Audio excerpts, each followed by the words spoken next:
Dang. Why did I have to do that? I thought for sure I hit it. It wasn't even.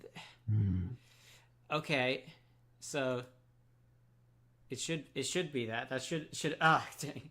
All that all that good banter wasted. Yeah, I say now it says Curtis creates games this stream. Ah, dang it. The one time I didn't double check.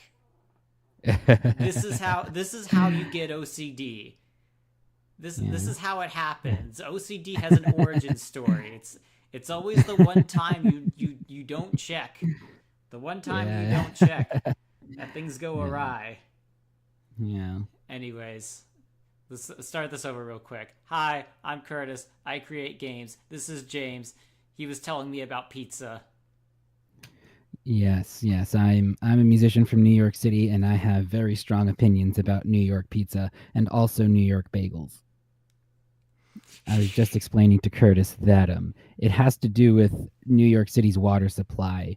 The It's like the exact ratio of minerals in New York City's water that causes dough to rise in a specific fashion that makes it difficult to replicate the style of New York pizza and bagels outside of New York City. Yeah, it sounds quite interesting pizza lore your city has. Yeah. The only bit of rival pizza lore I have is as my one of my roommates was from Chicago, and they got their deep dish. Yeah. That's not pizza.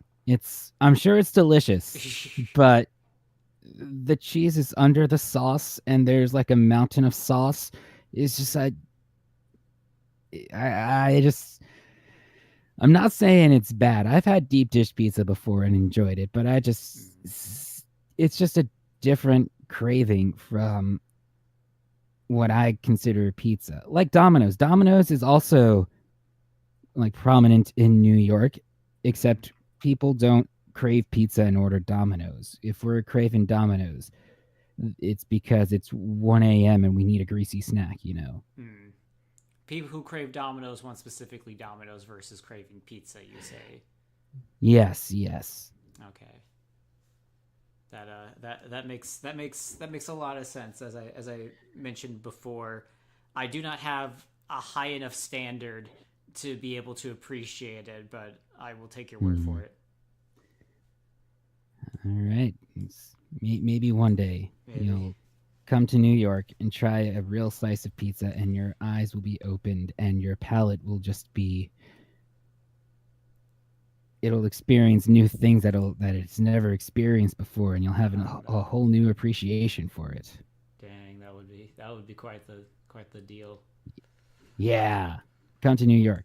It's nice Okay. here. I'll try. I've gotten close there. Haven't quite gotten there yet though. Right. So yeah.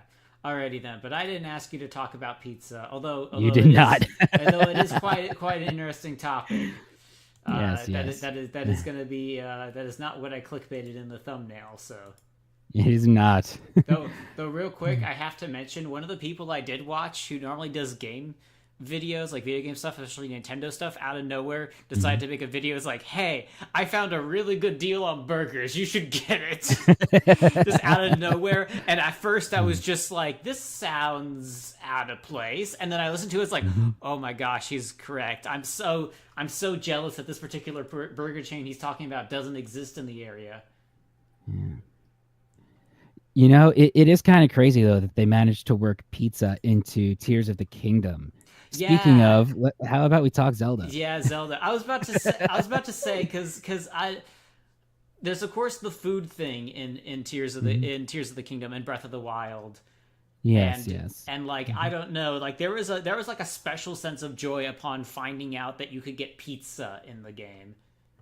Yeah, yeah. I also tried to put together what was it? Tabantha wheat, egg, um, some sort of meat, Hylian tomatoes, and salt to see if I can make a bacon, egg, and cheese. Yeah. But alas, it did not work. It just made cheesy Ah, bread.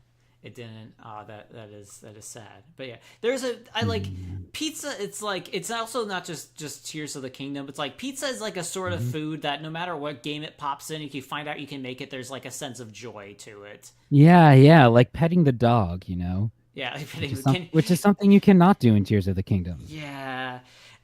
Yeah, that's another Twitter idea. Sorry, not Twitter, not Yeah, yeah. anymore. That's another social. Sorry, that's another social media trend idea. Is does this game have Yeah. pizza?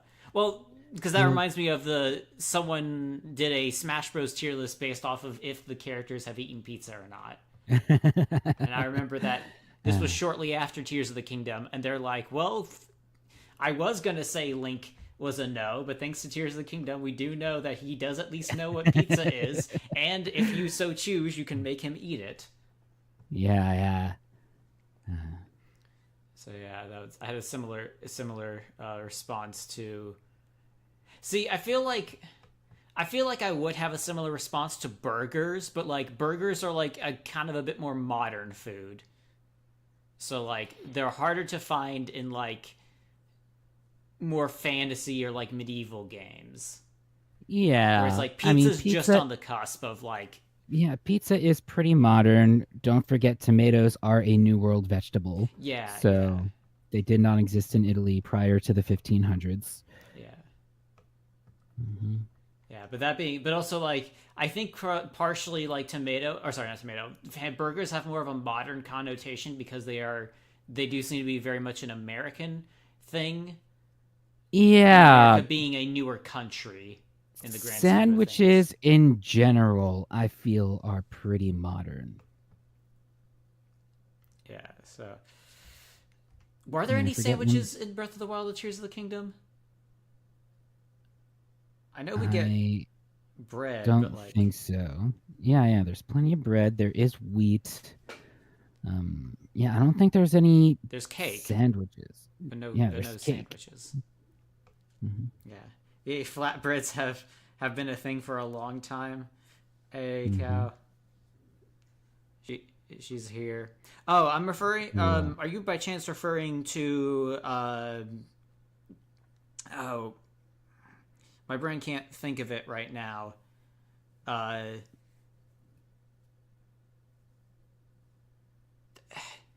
Whatever like the first form of a sandwich was. My mind is blanking on it. Yes, I'm pretty sure sandwich was like a township in England, and there was an earl of Sandwich who wanted a food that he could eat with his hands. And so the sandwich was invented, named after that township or whatever. Is that what it I actually is? it's a story that I heard once. I don't know if it's true, Ah, but okay.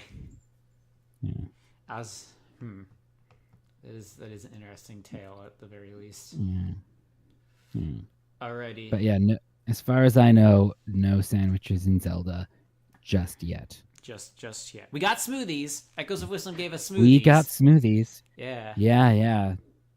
Simplifying the cooking mechanic to just 2 ingredients. Yeah. Which I think it I like it mechanically speaking. Yeah, yeah. Yeah. Also, wait, I didn't update all the text stuff in the the stream, so hey, I'll do that real quick. So, anyways, big also introductory stuff. So, James, Yes. everyone I've had on stream so far has come from pretty much one of two places. They were either my college buddies or they're my book four buddies. Which one do you happen to Yes. be in?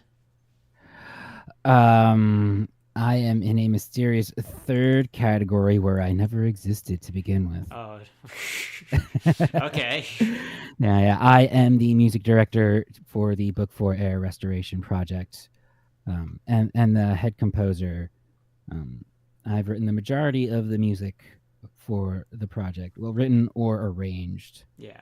Our soundtrack features plenty of arrangements and transcriptions of the show's OST, though as we introduce more new elements in the comics in the show, we are given more freedom to write more original music. So that's been fun. Yeah. But also, I mean, because I found this out after doing so, like you also did a lot of stuff with Zelda Universe. Yeah. Um, yeah, I've been involved. I've been a member of the Zelda Universe community for a while. I started working on their fan dub soundtracks with Ocarina of Time. I forget how long ago that was, 4, maybe 5 years ago. Um, and I have been working on their soundtrack on various projects ever since, primarily just recording live brass whenever they need.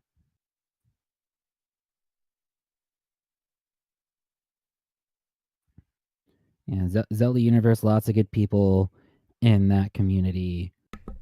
Yeah, I was familiar with them. Yeah, I was definitely pretty early on into Zelda-ing. I remember specifically because I didn't become a fan of Nintendo stuff until I was like a teenager. The Wii U being the first console that I owned. Obviously, I had relatives that Interesting. had a Nintendo 64 back in the day with Mario 64 and ones that had a Wii. So I was Nintendo adjacent for a good portion of my life. And then the Wii Okay. U was where we properly joined. Nice. Yeah, Wii U is underrated.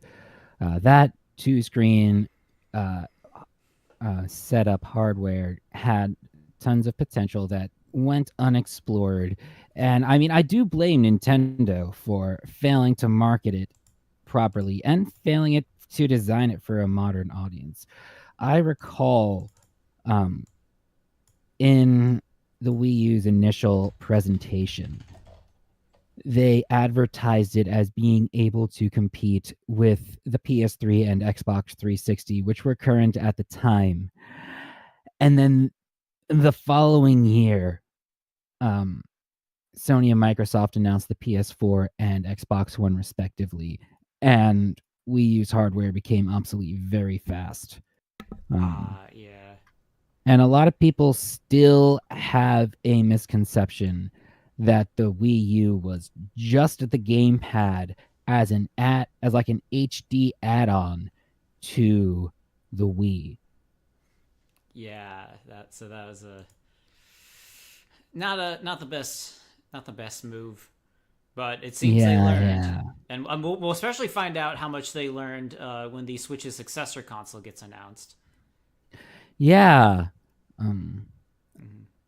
Yeah, Cal's asking the real world building questions, talking about foods of like obviously what your world has for food available informs what things you can I don't think make. she's talking about video games. The Oh, what? old world generally refers to Europe, Asia, Africa. New world tends to refer to America.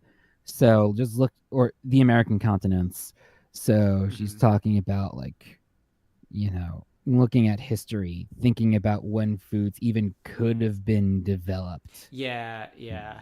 I I have some friends and they I walked in one time, they were watching a Korean uh drama, and this particular one that happened to be on at the time was this person who got isekai'd back into like feudal Korea, I guess. Uh, Okay. and so they ended up being in a cooking competition with this royal chef, and they were able to win because they were able to like make like a medieval equivalent of like fried food essentially, Huh. and like Okay. they blew everyone away. Yeah. I mean, I suppose to fry anything, all you got to do is boil some fat or oil. Yeah. Mm. Okay. Yeah. Okay. Yeah. Yeah. So yeah. I was gonna say, Cal was using talking about using real world history to inform how your fictional world goes. Mm. Yeah. Okay. Yeah. Interesting. Because the real world Cool. is kind of the only basis we got for a lot of things. We don't exactly Yeah, have yeah. other planets or parallel realities we can peek into at will. Yeah, yeah. Mm-hmm.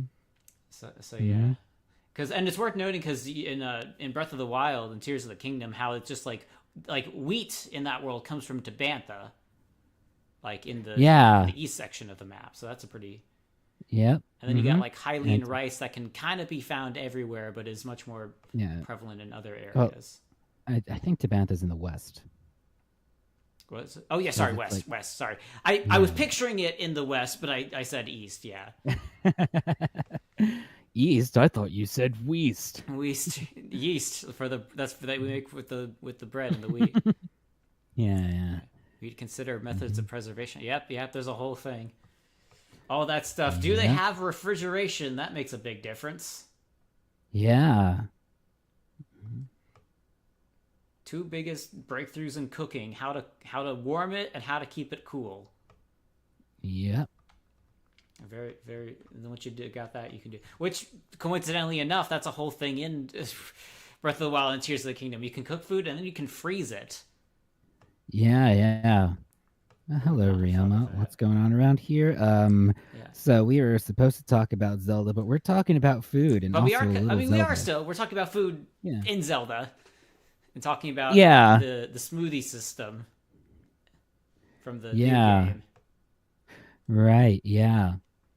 So yeah. So real quick, So as an aside, while we are on the topic of the food system, talking about the actual game, mhm. when I initially saw the smoothie system, I thought that they were going to combine the smoothie system with the potion system of old Zelda games, where your healing would be limited by, like how many bottles you had or something like that. So it'd be all the more worthwhile to experiment with the smoothies because you had a limited amount of smoothie slots.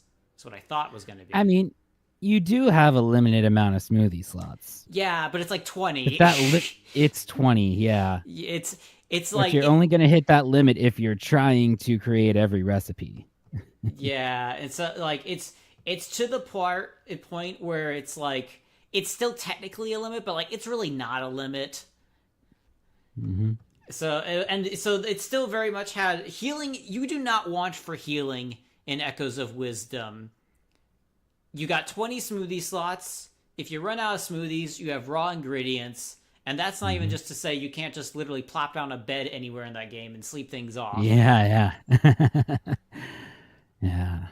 So, in terms, it still hasn't quite balanced out the food healing stuff from Tears of the Kingdom and Breath of the Wild as I'd wish, but it takes some correct steps. Yeah. I also like how they updated the description for the empty bottles, which are only used for fairies. But Yes. the descriptions now say that the fairies will happily jump into your empty bottle, 'Cause so it it's doesn't safe. feel like you're capturing them and enslaving them. Yeah. They want to be there. They want to help you. Yeah. It's nice. Yeah, I think it's so funny how, again, Wind Waker, of all the Zelda games, has the most distressed looking fairies in the bottle. Yeah. Like, they are sad. You can tell they are not happy from a glance. Yeah. Ocarina of Time, Twilight Princess, even Skyward Sword, Breath of the Wild, the fairies are just glowing balls of light. You don't get to see their expressions. Yeah. So that's a whole different thing. What? How do I have? What are these? Oh wait, okay. Sorry, I had these two mystery sprites in the game that had no clue what they were. I forgot this was the whiteboard I've been using in previous streams to illustrate things out, which we'll probably be back to. I could screen share this to you on Discord. If you're fine with a bit of stream delay, James, you could just simply look at that. Up to you. I don't mind either way. Okay, then. In that case. Well, before we get too far into things, wait, can we just make our own New York pizza? I don't know, because James said earlier, Rioma, that New York It's has... the water, bro. Yeah, it's got special water, so unless you can go and It's like get the that exact New York water... It's like the exact ratio of minerals in New York City's water supply that causes the dough to rise in a unique way that makes the New York style very difficult to replicate outside of New York City. There are some pizza places in New Jersey that will import New York water to make their pizza. Yeah, So it's interesting pizza lore that I was not expecting, but although yeah, it's yeah. the I was about to say it's the knowledge you don't expect that is the most fascinating, but then there's also some knowledge that you do get that you definitely do not want. Uh, but this was it.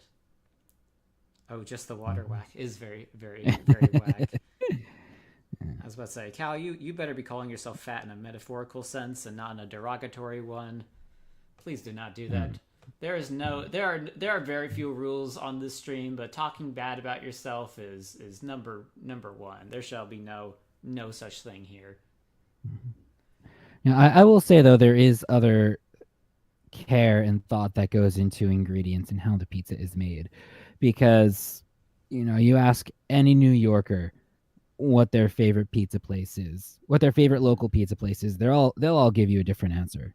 There's a lot of different places in New York that do pizza slightly differently, and it's interesting to go around and try it all. And Hmm. Get like their there's own special one, flavors or like takes. there's one pizza place on Staten Island that does their pizza like super thin, like the thinnest crust you've ever had in your life. However many New York slices you're used to having, you can have double at this place because the pizza is just that thin. Wow. Yeah. And a lot of people like that paper thin crust. Some people don't.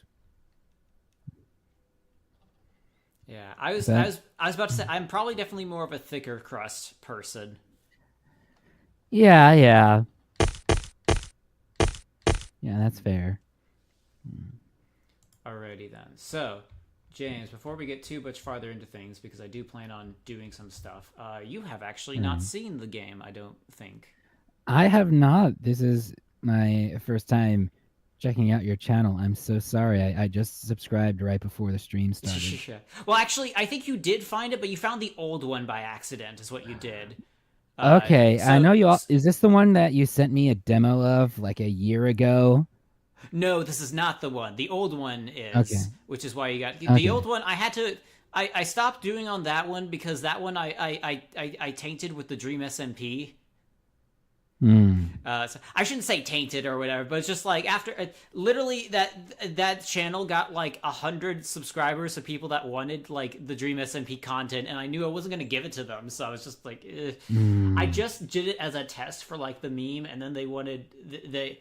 And I mentioned like, oh, if this got a large enough support, I might think about doing it. And then it ended, and then some of the people in it were unfortunately revealed to not be ones I wanted to associate with. So Gotcha. I did. It was a science experiment more than anything. That's low key how I learned Understood. about algorithm and marketing stuff. And then I used it on Bug 4, and then we got Yeah. subscribers, and then everyone was Yeah. happy because then you got to see all the cool stuff you guys work on. Yeah. So many subscribers, over 42,000. I forget the exact number. Yeah, I was about to say It's a lot. best not to know the exact number. You don't want to get stuck in a numbers game on YouTube. That's a toxic hole to get pulled down. Anywho, I will just go ahead and screen share this just so my narration matches up with what I'm showing to you. So yeah, as I know, I sent you a pitch. Okay. You got busy. You got hit with like your computer broke or something, right? That's what it was. Right. So I do most of my music work on a Hackintosh, which doesn't have official support from Apple, of course. It's running Mac on a Windows PC. And I installed some sort of update, and to this day I don't know what setting I got wrong, but I could no longer boot into Mac. Whenever I tried booting into Mac, it would just crash before the login screen. So I spent months trying to troubleshoot it and then try and revert it back to older settings without losing data, and that took a couple of months. And I Yeah. have not updated it again since. I am not updating my Hackintosh for as long as I can. Ideally, I would love to have a MacBook for work and a powerful desktop PC for gaming. But that is Yeah. expensive, so that's very long-term goal. Mm-hmm. Yeah, Mm. that's understandable. Or, oh, hang on a sec. Sorry. You, no, never mind. I was about to close this out and adjust something, but no, I'm just gonna go with it as it is. We're gonna stick with all the bugs and glitches that this thing has. Bug four? Why'd you say bug four, Ryoma? Maybe someone mispronounced book 4 Oh, in our chat. One of us might have huh. mispronounced book 4 Okay, as bug 4. bug four. Yes, Maybe it was me. I am could have been. I am I'm still somewhat recovering a bit from a breathy disease that involved a Mm, lot of coughing. So right. there's that. Anywho, yeah. So I did approach James. Not it should note that long before I ever joined Book Four, I did already have someone penned for music. James, I do want to bring in at some point, but more so for arrangements and additional tracks, and having the original person that I had uh, doing the original compositions. Because they Okay. did some good stuff, and I do want to keep it. Cool. I definitely also All want right. to see some things from you, James, in terms of original compositions. But Yeah, because yeah, I'm happy. of it, it's also because of how the game goes with how I want to balance certain elements of the story, and having two composers with two different responsibilities, I think is going to convey that really well. Okay, yeah, yeah, happy to help however I can. And yeah, if we could get some discussion going, we could talk about style choices, get some cohesiveness Yeah. within the soundtrack as well. Mm-hmm. Yeah. So I gave you the spiel probably a year ago, and the big reason that I haven't been more persistent with you since is that I do already have enough music for the bass part of the demo. Now, once I Okay. finally get beyond the demo stuff, then we can start talking more about it. But for now, I have what I need. What? Hmm. Why? What? Who's turning into live through photosynthesis? Oh, stop breathing. Thanks, cow. Oh, it was me. I was the bug. I was the bug that said bug four. All right. Good to know. So, anyways, James. So, as I mentioned before, Pulsonites name pending. I might still change it due to it being close to another one. It is 2D Zelda like, but instead of being the Hmm. hero, you play as a mail carrier. This is where Right. the things with the two composers come in, because Robin, the original composer, I want to primarily have dealing with the mail delivery, the day to day stuff, and I want Hmm. you to be doing stuff, because the whole thing is that even though you play as a mail carrier, there is still your standard hero villain fantasy story going on, but you get to observe it as an outsider rather than a participant. So the stuff that I have in mind for Okay. you is when you deal with more of the traditional hero stuff, based off of your musical background, because you are classically trained. Yes, yes, I am a classically trained trumpet player. Um, I can also credit my first music experience to The Legend of Zelda. Ocarina of Time came out in 1998. I was Mm-hmm. 7 years old, and I would plink out on a toy piano some of like the ocarina songs in the game. And my mom got mad at me once because she thought I was playing video games in the living room. And I was like, I'm not playing video games, I'm playing piano. And she was just so amazed that she signed me up for piano lessons on the spot. Ooh, And ever since, both music and Zelda have been a very important part of my life. yeah. Oftentimes, when I would write music for various projects, um, it would just come out as Zelda style, no matter Yeah. what I was going for. You see his Batman project, Athenine? She asked me to do all sorts of Batman sounds, and it came out as Zelda. Ah, that's an Yeah. interesting way to. I'm trying to envision that in my head. Batman or Zelda-fied Batman. Yeah. Well, the story at that time, um, like we did a whole season. it was supposed to be a long-term audio drama. Mm, We did a whole season of like Batman's origin story, 20 episodes that ends with Bruce Wayne deciding to become Batman after his mm, first vigilante mission. okay. Mm. Oh, wait. And we only ever fully produced one episode for it. Mm. Um, Ah, okay. You're saying his Ninja Turtles is gonna sound like Zelda?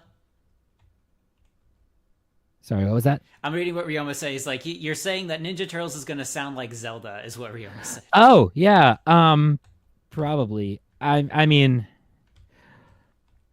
I definitely understand that you know, the whole punk rock or ska or just guitar heavy aesthetic of the Ninja Turtle soundtrack. I've managed to make book 4 sound like Avatar, so Yeah, Zelda isn't the only thing I do. yeah. You may hear the Zelda influence in some book 4 stuff. I don't know.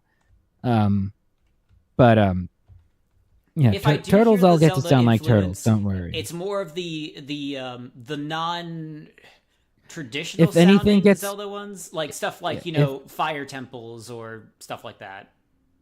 yeah, well, it's mostly my orchestral stuff Hmm. that has the huge Zelda influence. So if there's any like heavy orchestra moments in Teenage Mutant Ninja Turtles, those might come out Zelda like, but most of the Ninja Turtle stuff is pretty rock heavy, so Yeah. I don't think you've got anything to worry about. All right. Good. Good. Good to know. So, Hmm. anyways, I will get back to music a little bit later on in terms of Echoes of Hmm. Wisdom. So finishing up here. So here's the other main change from normal Zelda that Pulse Knights has is that you get the ability progression is very much reminiscent of the classic 3Ds or the classic Zeldas. You got your hook Hmm. shot, you got your bow, and so on and so forth. However, you don't just get an item; you get a character that wields that item. Right, I Yeah. recall that aspect of your initial pitch. Yeah, so as of right now, there are four mostly functional characters in the game with their abilities. So you got the main character. There's no water around here, so I can't really demonstrate. You got the main character that has the ability to absorb and shoot water. You've got Jita here, who has the ability to both shoot her bow as well as to toss down a little campfire that can both burn things and heal you if you've taken damage. So I'm actually going to turn back to the first character since they've been damaged. If I go into debug mode here and unlock the rest of the functional characters, we also then have we have Riker, who his ability, it's less so exploration based and more combat based, where he gets a little shield. And then, as he takes damage, the shield takes damage, but then the enemies get marked. And then, whenever you defeat the enemies, he gets a portion of the shield back. Oh, that's cool. Yeah. So this I also love his eyes. They're just wide open all the time. yeah. I guess so. Yeah. Oh, hey, that's right. Oh, yeah. I was about to say you should recognize a lot of the people, Ryoma. Yeah. So I've gotten quite a few. I've got some book 4 adjacent people here as well. Yeah, Red Velvet VA is the voice of the mail carrier. Heidi is the voice of Jita. And there's a good mix. I'm really happy with the voice cast I have. I want to continue. There's a good mix of people from like certain like comic dubbing backgrounds, as well as a mix of like also original voices as well that like don't do stuff. I'm really happy with the voice cast, both with their work and like how much references there are. I mean, Heidi was partially because she does a lot of Zelda comic dubs, so having her present as a character was definitely a treat to have.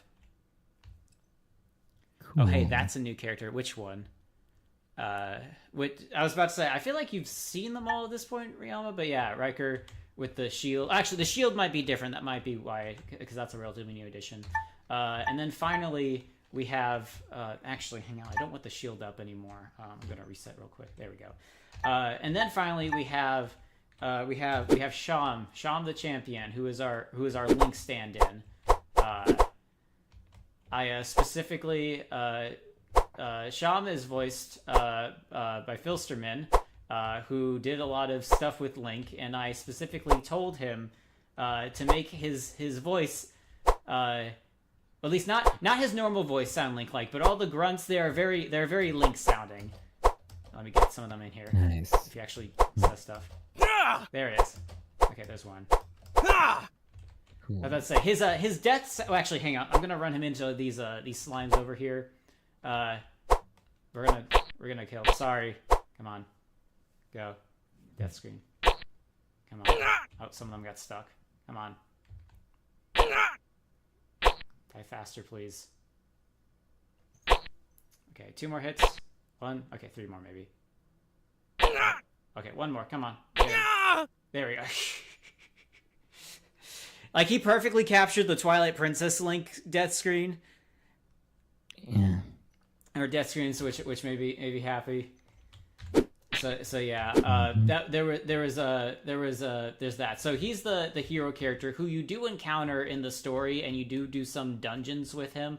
But again, the whole thing I wanted with the story is, you kind of see stuff after it's happened, or maybe alongside as it's happening, but you're not always an active participant. Which is low-key something I really liked about Echoes of Wisdom, when you were going around as Zelda, and you can sort of piece together what Link's journey was like by talking to all the NPCs. Yeah. Mm-hmm. Yeah. So Sean not Sean, Sham, like it's Cham. Not Sean. Oh, like Cham. Yeah, well, I guess it's gonna have multiple pronunciations. It's gonna happen. I expect it to happen, but that's how it's gonna go. Cham the champion. That's how it goes. Cham the peon. The peon. Oh dang. Oh dang. Oh come on, Rio, but that's not even the worst thing I've said out of context. To actually wish someone to die faster. Okay. Anyways, Sham as the Link hero equivalent gets one of the classic Link items, which is the bomb. Although to make it a bit more modern, he actually has the more modern incarnation of the bomb, where it's more of a remote bomb, like how it is in Breath of the Wild, where he places it down and you trigger it and it explodes. So you can sort of trigger it at a distance, which will be interesting for puzzle stuff later. Yeah, that's cool. So yeah, the fact of actually getting all of their abilities is a relatively recent addition, but it's very important because now that I have all the abilities, now I can start placing them around in interesting puzzles and, making the map and all that stuff. Yeah. Yeah, because again, as much as I love the openness, the very much the system of getting new items and abilities that unlock more portions of the map is something I very much do miss from linear Zelda, which I do appreciate is that did return in some form in Echoes of Wisdom. The way that I sort of phrase it is just like Breath of the Wild and Tears of the Kingdom. In Echoes of Wisdom, you can do anything, but the big catch is that in Echoes of Wisdom, the anything you can do is very limited. And that's how they make the progression of the game. Yeah. I, grew up with classic Zelda and very much missed that sense of progression in Breath of the Wild, Tears of the Kingdom. I feel like Tears of the Kingdom did progression better than Breath of the Wild in that you did it didn't prompt you to go straight to Ganondorf. You did sort of have to beat the 4 anomalies before going to the mid-game boss at the castle and that's when you unlock the 5th dungeon. But Echoes of Wisdom definitely a step up, as even more of a step up in, it's still an open world. You can go anywhere. You can collect any of the echoes that are available in the world. But you can't just go straight to the final boss. You still need to go through the story. And the dungeons are designed with progression as well. Yeah. Compared to Breath of the Wild, Tears of the Kingdom, just activate the terminals and then fight the boss is. I was not a fan of that dungeon design. Yeah, the big thing, and especially the other thing Echoes of Wisdom does, is that it lets you go almost anywhere with some major caveats. And the other thing is that in order to get to places you can't previously go to, you have to explore. Because because one of the hard things is like there's some places in the game where you need to have, because in Echoes of Wisdom you can create copies, echoes of objects that can help you get around. So there's the whole thing of, I can just make a stack of crates to, get over a hill that I can't get over. But the key thing is, at the start of the game, you can only do 3 echoes. So anything that requires more than 3 crates to get over, you're kind of stuck. Now you can eventually... You gotta find more echoes, you gotta upgrade, you gotta... You could either find better echoes, or if you do like some of the side mission risk stuff, you can eventually level up. You can upgrade. Yeah, you can upgrade Try. Yes. To produce more echoes, reduce the cost of echoes. Yeah. And so exploration. I feel like the other thing, as much as I again like Breath of the Wild, especially Tears of the Kingdom with the Zonai system. With the Zonai system, it felt like you sort of had a strategy to like cheat things essentially. Whereas in Echoes of Wisdom, if you went into a cave and you found an OP like echo, like something that flew you across or something that was really strong, and then it gave you the shortcut for something later on, your exploration is what rewarded you with little shortcuts. As opposed to, I went down the depths and I got some Zonite and I built a machine that lets me just fly over everything. Yeah, I did not like how easy it was to cheese things in Tears of the Kingdom. I also appreciate in Echoes of Wisdom that heart pieces are visible in the overworld. They're not just like collect shrines. I feel it's more satisfying to get a heart piece, like to see a heart piece in the wild and then figure out how to get it, rather than go into a shrine and do a puzzle and get some sort of spirit orb or blessing or whatever. Someone also I saw in a video I saw a long time ago mentioned the thing is that with shrines and with how the chests go is that you can't get like there's also a sort of joy of like, I found a heart piece but I can't get to it sort of thing. There's an anticipation by having something such as a heart piece, and if something's stuck in a chest or stuck in a shrine, you don't get that. As good as the surprise is, you don't get that sense of, I gotta try and get this thing, which, again, by returning the heart piece, they got back. Yeah, so that's one major thing. Now, it's funny you mentioned the heart piece, because then this comes to one of the things I'm not a huge fan of in Echoes of Wisdom. Let me know when you figured this out, James, but somewhere around 2/3 of the game in, I realized that the monster camps only had smoothie ingredients, and that there was essentially nothing worthwhile in the chest, and I realized that heart containers were actually the only open world thing that was worth getting. When did you figure that out? Pretty much as soon as I noticed that the monster camps respawned. Okay. Which didn't take very long for me. Okay. See, I didn't do as much side stuff, so I didn't have that. I didn't notice until much later when I wanted to do some grinding stuff, and that's when I realized, oh wait, these are all the same. That sort of killed a bit of the fun there. Yeah, I was intent on 100%ing the game as soon as I could, just to see how much lore I can find, and timeline theory brain figuring out where it fits. Yeah, definitely. But there you go. Wait. But yeah, I got all the heart pieces. I got almost all of the accessories. I got all the outfits. I got all the stamps. I did not do like the hardest horse racing challenge. And I think there's one other thing I didn't do, but otherwise I pretty much 100% of the game in a week. Fun times, would do again. Yeah, definitely. It also was like because again the way a game is functioning, it makes for interesting like challenge runs, which that's something I really like, especially from older Zeldas that the new ones can't do. Is Mhm. randomizers because of the way that the Zelda item system works. The whole thing of randomizing where you get items in the game, completely changing how you progress through that. But due to how open Tears of the Kingdom and Breath of the Yeah, Wild are, you really can't have that. You can have some randomizers with funny things, yeah, like you go to the Master Sword pedestal, you pull it up, and you just like you got some fried fish or something like that. yeah, yeah. It's And funny, but of it course, doesn't make for because engaging Mhm. gameplay. yeah, and because they just front load all of the like the abilities, like the Sheikah Slate stuff Mm-hmm. and the Zonai arm powers for Tears of the Kingdom. The fact that they just front load all that stuff at the start of the game, Yeah, instead of placing those throughout, because those are pretty basically like, yeah, the Sheikah Slate abilities are basically the dungeon items yeah, of Breath of the Wild.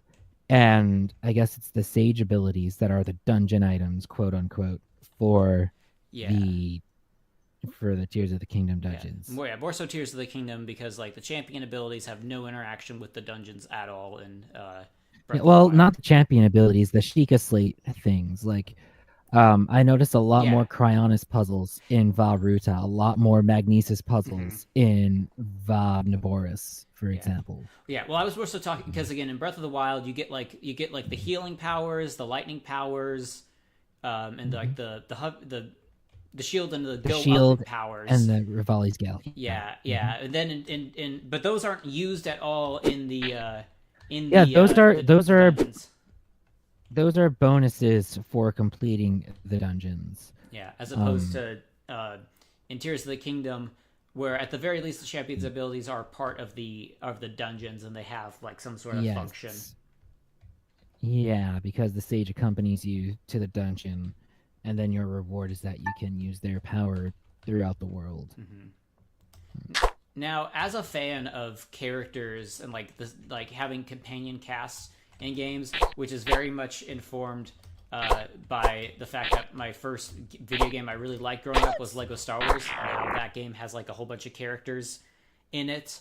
I really like Okay. how the side characters were in Tears of the Kingdom. I feel like those characters, the sages and all of them, were by far the best supporting cast in any other Zelda game, and I don't think it comes anywhere close.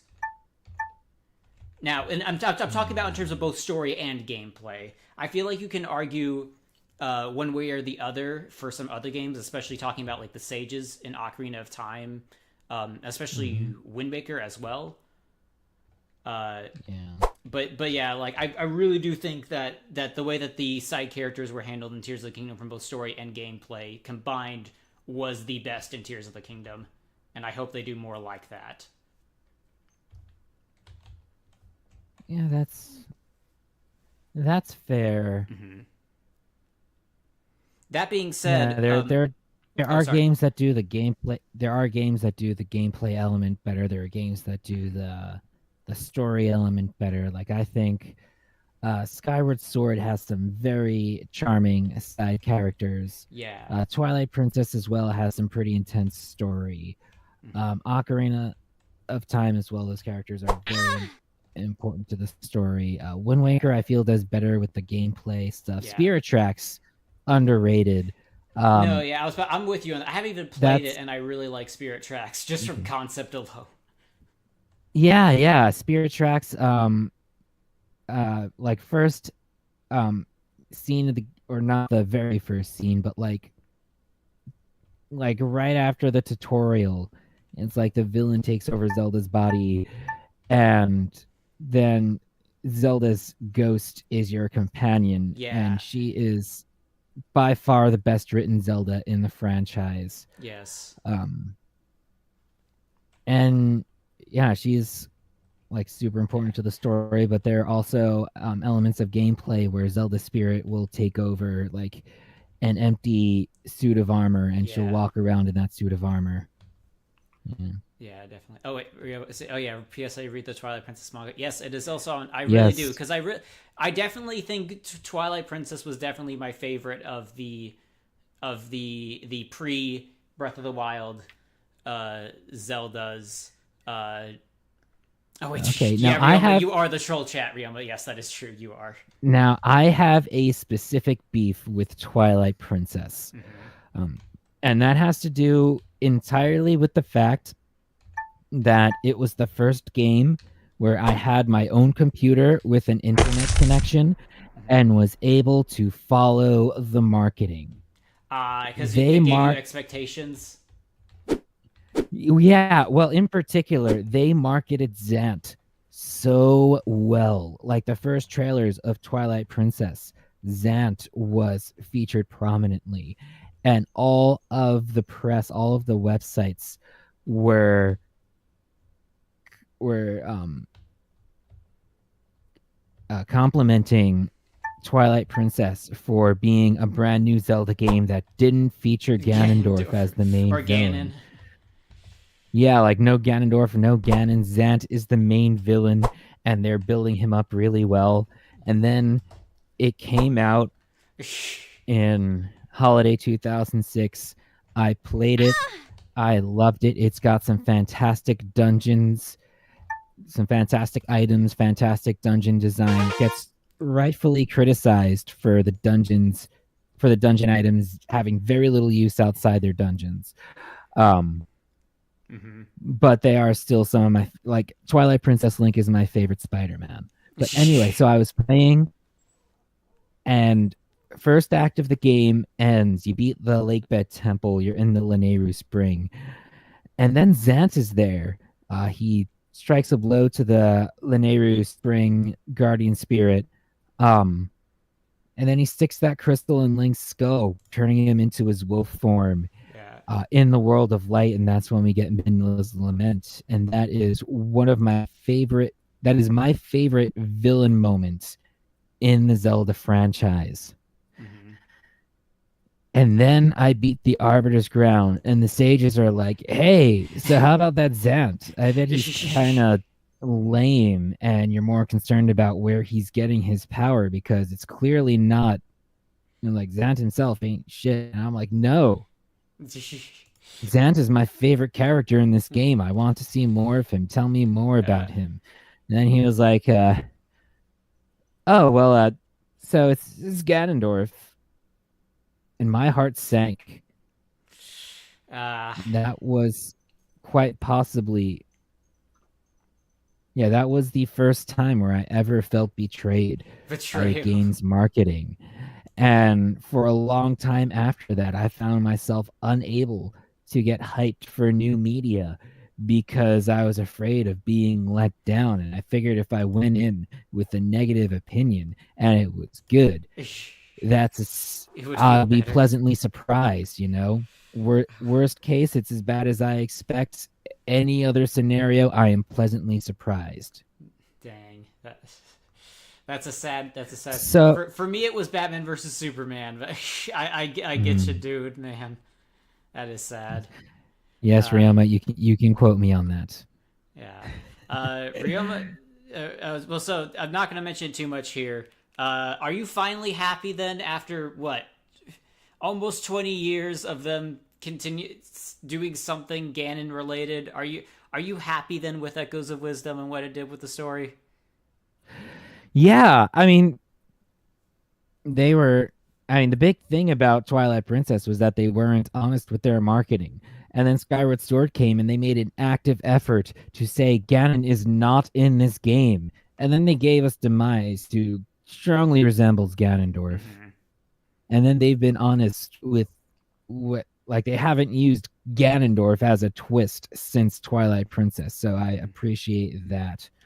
But yeah, I always appreciate a new Zelda villain that expands the lore. I found it interesting that there are two things I find interesting about Echoes of Wisdom's lore, and Yeah. that is one, like, of Spoilers course, for anyone who the doesn't want spoilers, obviously. But yeah, yeah, continue. spoiler alert. One, the the characters in the game don't recognize Ganon. They only recognized him as some sort of blue monster. So this is taking Mm-hmm. place some time in the future after A Link to the Past, A Link Between Worlds. Obviously, the map lines up. There's a lot of Mm-hmm. ruins. But long after A Link to the Past, so long that even the royal family has forgotten who Ganondorf is, or who Ganon is. And then they call the Triforce the Prime Energy. Yeah. Um, No relation to the energy and drink, but yeah. And so again, so far in the future that they don't have a name, or that they've forgotten the name of the Triforce. But the names of Dinforor and Nehru are still mm-hmm. well known, which is another welcome return to lore that I like. I was not a fan of the heavy focus on Hylia in Skyward Sword, Breath of the Wild, and Tears of the Kingdom. As someone who grew up with Ocarina of Time and was introduced to Zelda with the Golden Goddesses, Yeah. So so I like you must be that. eating good then in Echoes of Wisdom. Yeah. And then they included the Deku Tree and gave him the Ocarina of Time design, like A plus move there. Before I had noticed the A Link to the Past map lining up things, I was coming up with all sorts of theories and headcanons about where this game could fall, because like the Golden Goddesses, the Ocarina of Time Deku Tree, um, and then the fact that they don't recognize Beast Ganon, um, Mm-hmm. or the Triforce, and like even another quirk about Twilight Princess that always um, felt strange to me was that they also never refer to the Triforce by name in Twilight Princess. They only ever call it the power of the gods. Mm-hmm.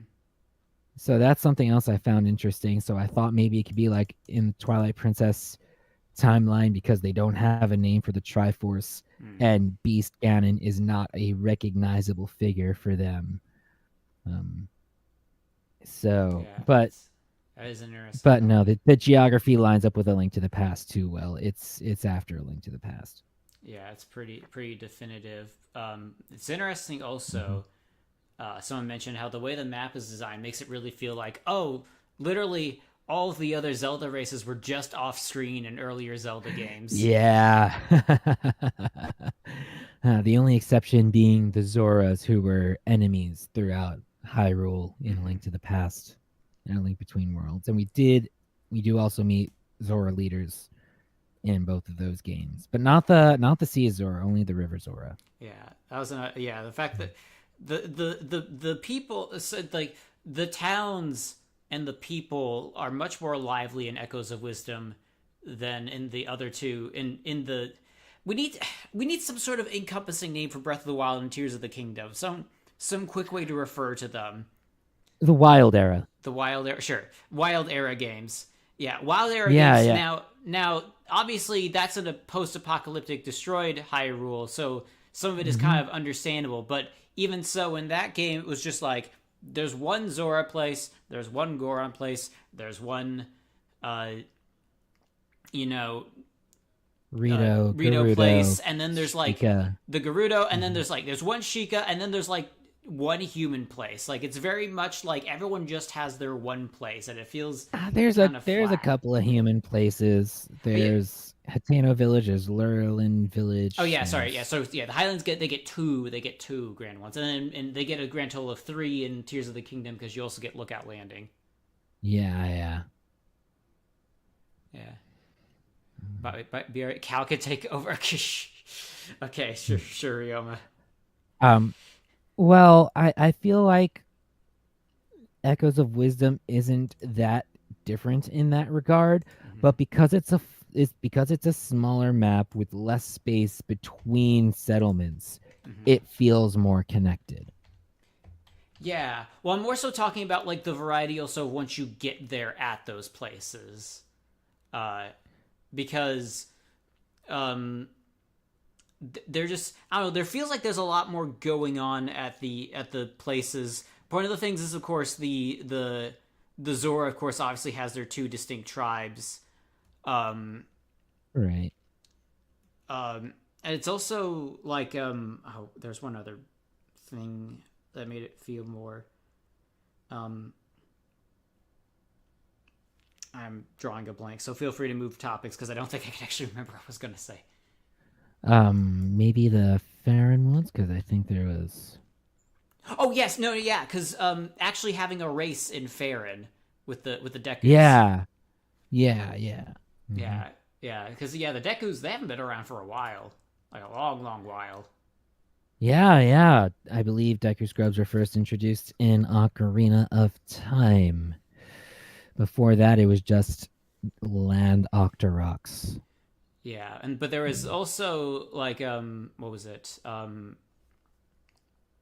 Yeah, the fact that the Deku Scrubs, the last major Zelda game they popped up in was Majora's Mask. They weren't in Wind Waker because that's what the Koroks were there for. Yes. Neither Koroks nor Deku were in Twilight Princess.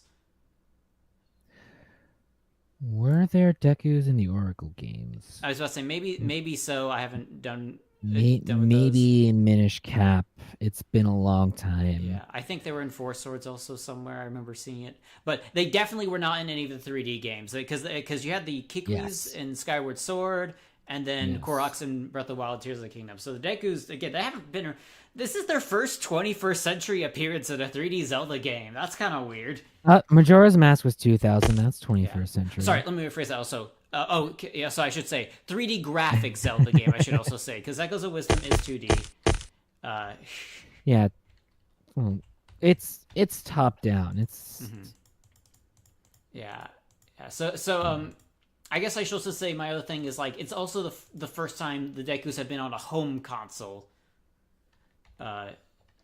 New release since Majora's Mask. Because again, all the Oracle games, Four Swords, and all those were on whatever the mobile system was for Nintendo at the time. Yeah.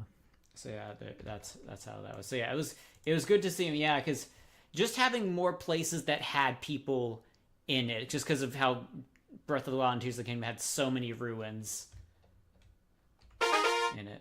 Okay, there we go. I fixed a bug. I didn't know if you noticed. I stopped screen sharing because the game crashed. Yeah. Because I tried picking up an item that no longer existed, and it didn't like that. So okay. I will do one last little screen share here before I get to what I was doing. The water ability that I mentioned for the character. So it's really simple. Find water, absorb it, and then you shoot it back out. Like so. Ta-da. The postman is a waterbender, huh? Yes. Yeah. That was it is for the waterbending. When Sam did the splash art for this character, and I said make a pretty pattern that's somewhat water related, and they did. It's very very Avatar, very waterbending-esque. So yeah, that's how it goes. Yeah. Yeah, so you pick it up, toss it on these little acid piles, or toss it on fires that are burning. And of course, obviously, if you can pick up these puddles, or of course you can stand next to a thing of water and just get a lot of water from it.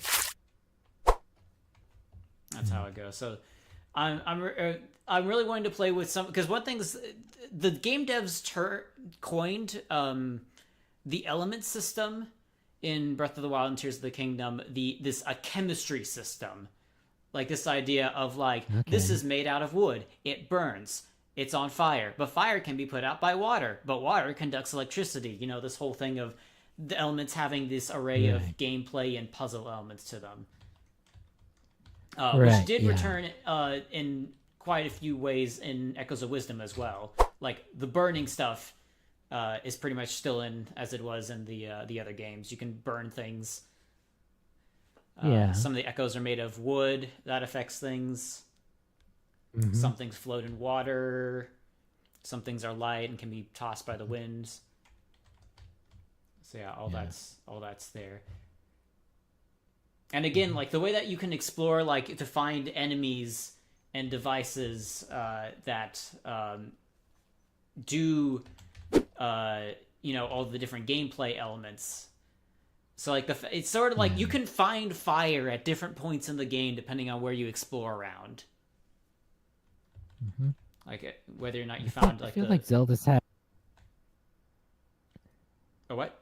Sorry. Yeah, I feel like Zelda's had elemental stuff, at least since Ocarina of Time. I recall Mm-hmm. losing my Deku Shield in Dodongo's Cavern. I recall shooting ice arrows at the water Yeah. to freeze certain spots. Um, Yeah.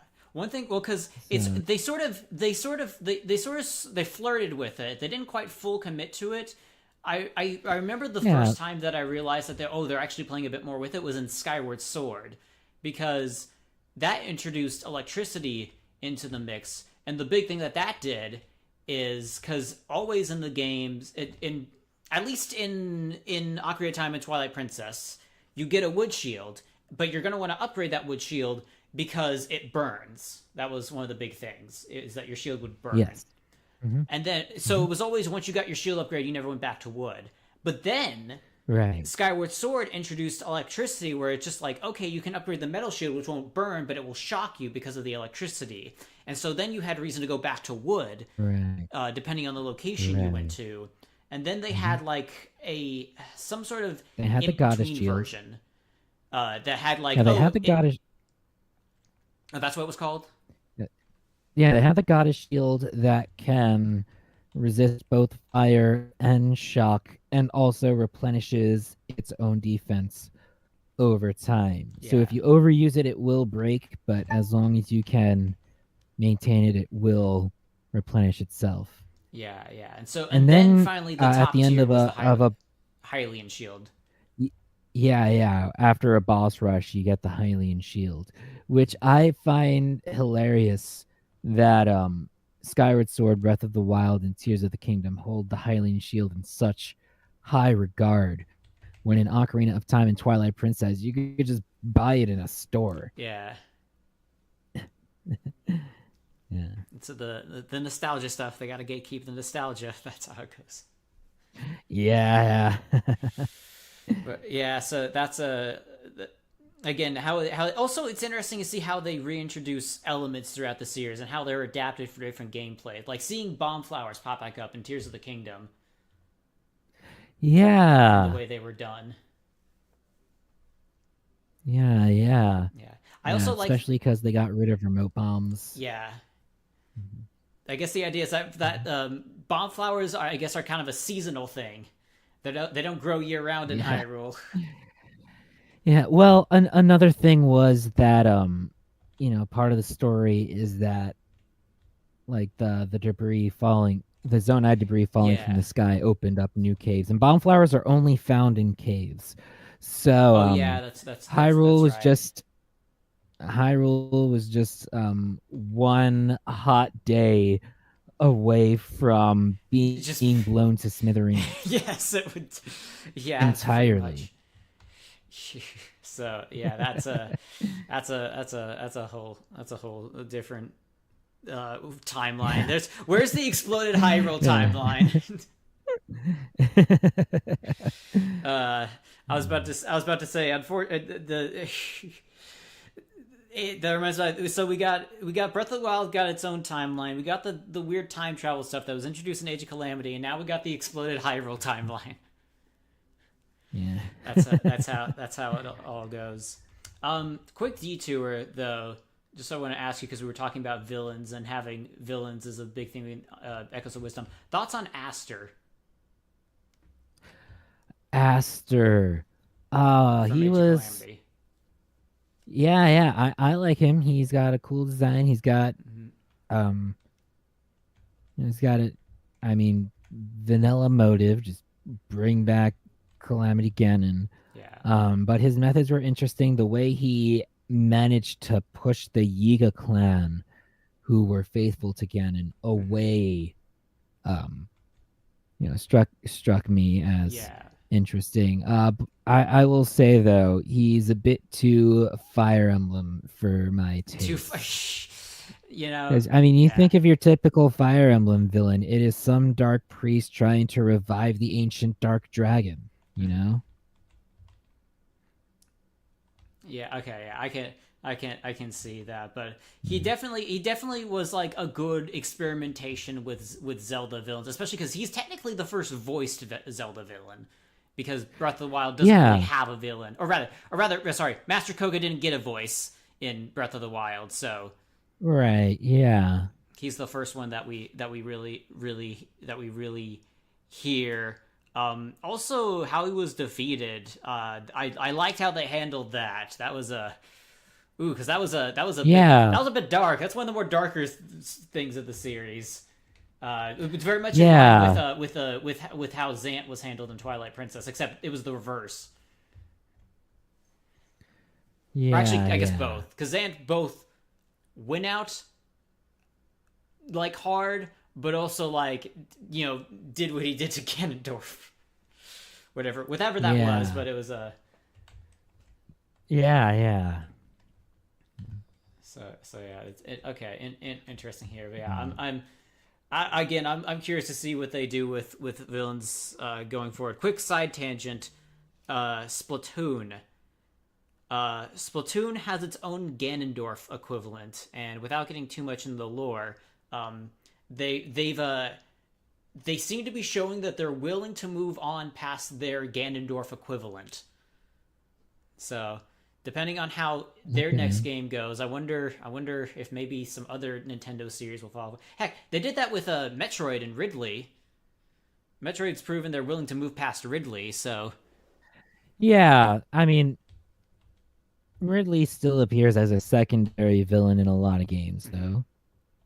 Um, and Ridley will, I suppose, will never stop being important to Samus's story. Yeah, I've never played Splatoon though. yeah. I am not really into shooters Yeah. Well, at neither am all. I. It's more so because of the way the ink mechanic works. It's more puzzly. It's almost kind of Mario Galaxy esque. The campaign Interesting. at least. Okay. See, that's the one thing where Splatoon and Arms are the two newest Nintendo IPs they've tried to make work. The reason that Splatoon took Mhm. off and Arms didn't is because of the single player. Arms doesn't really have a single player mode. Its punchy thing doesn't really translate into anything, whereas Splatoon's ink things makes for a lot of really compelling single player puzzles, um, pretty good campaign stuff, and also Splatoon. We've now find 3 years later the Splatoon devs actually care about the lore, and there's a sense of continuity in this game. Like Cool. there is a Splatoon timeline, and even though Metroid also has a pretty cohesive timeline as opposed to Mario and Zelda, but Splatoon is really Mhm. Splatoon 1. Splatoon 2 came next. It takes place after Splatoon 1. Splatoon 3 then came next, which takes place after Splatoon 2. And that's Mhm. it. There's no side games you have to worry, no flashbacks and stuff like that. It's just everything goes Yeah. straight forward. You start from Mhm. one, you go forward. There's not even the DLCs they fit very nicely in. Uh, That's nice. it's very simplistic, and Splatoon as like DJ Octavio is the Ganondorf and the Bowser of Splatoon, and the Splatoon devs Okay. have demonstrated they are willing to move past that character. Now, what happens in Splatoon 4 is really going to be the big indicator, but if Splatoon 4 decides to move past and it does super well, who knows? Maybe the devs for the other series will feel comfortable trying something else. All right. But yeah, Uh, that's how it is. I will say, how they handled uh, DJ Octavio in Splatoon 3 and Ganon in Echoes of Wisdom are very similar. okay. Interesting. And in fact, how I thought Ganon was going to be handled in Echoes of Wisdom was how I kind of hoped he was going to be in Tears of the Kingdom. So we got it eventually, just later than I was expecting. Yeah. Yeah. Hmm. So there's that. Someone also mentioned the idea of Zelda villains and how present they are in the game stories, uh, and when they pop up, makes a huge difference on how the story progresses. And I think that's one of the reasons the Breath of the Wild story felt a little flat, is because Calamity Ganon just kind of hangs out in his castle and doesn't really do anything until you show up. Yeah. Whereas, you know, Ganondorf, and throughout his multiple incarnations, has always popped up in various places throughout the story. You know, you mentioned the stuff where Zant pops up in Twilight Princess. Girahim Yeah, is yeah. constantly running errands, and you run into him while he's out getting milk or something. Mhm. Even on that note, one thing that I very much appreciate about Tears of the Kingdom was that how the danger felt immediately present. Like in Breath of the Wild, all of the divine beasts were off in the distance, having just woken up a week or two before Link. And also the races, And they don't exactly talk about it like a crisis. They're more just like, ah, dang it, I can't yeah, believe our giant like bird robot is sometimes blowing wind in places we don't like. yeah, oh, Boris is scaring off travelers, even though What it's about all the the way over in economy? a part of the desert where no one goes. Yeah. Yeah. It's all like off in the distance. It's Mhm. scary. It's looming, but it's not affecting us right now. And then meanwhile, in Tears of the Kingdom, everything is affecting them right now. Mhm. So Yeah, with the way that they had the was environmental changes based off of the plot not happening. yeah, yeah. And Gives a bit more incentive also to do the story as well, where it's like, yeah, you yeah, I can rush for straight to Ganon, but uh, mhm. they will kind of be having problems until then. Yeah, yeah. I'm wondering the last time when we really saw the environment actually I think seeing Ocarina of Time. So the only two times I remember well, that being Ocarina of Time with Zora's domain being frozen over, and the Curse of the Sea in Wind Waker. I would also argue every area in Majora's Mask. Oh yeah, yeah, oh yeah, definitely those. Yeah, yeah, the poison swamp, the harsh winter winds, Hmm. the something about the water being bad, Lulu's eggs, and then just Hmm. Ikana being dead. Yeah. Also, have Bad you? never solves. Ikana remains dead.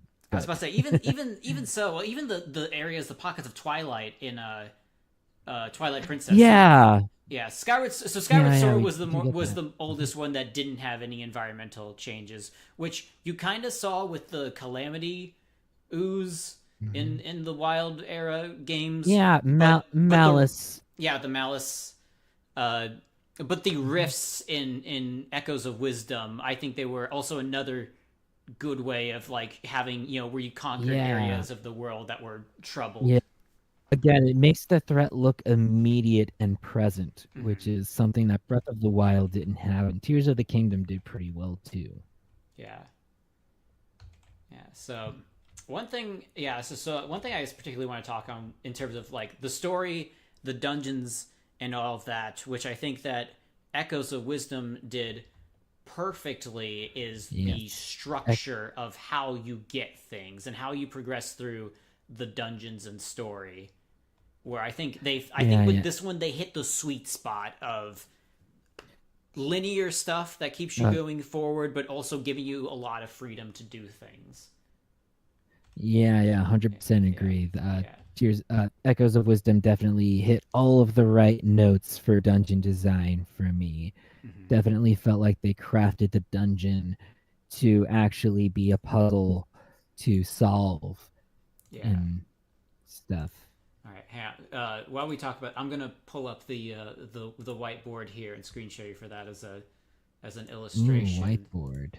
Yeah. So to illustrate uh, the whole thing with the dungeons here. So I'll screen share this bit Mhm. so you can see it. So if we're talking about most Zeldas of the pre Wild era, they tend to go Mhm. something like this. They tend to go first dungeon, second dungeon, third, fourth.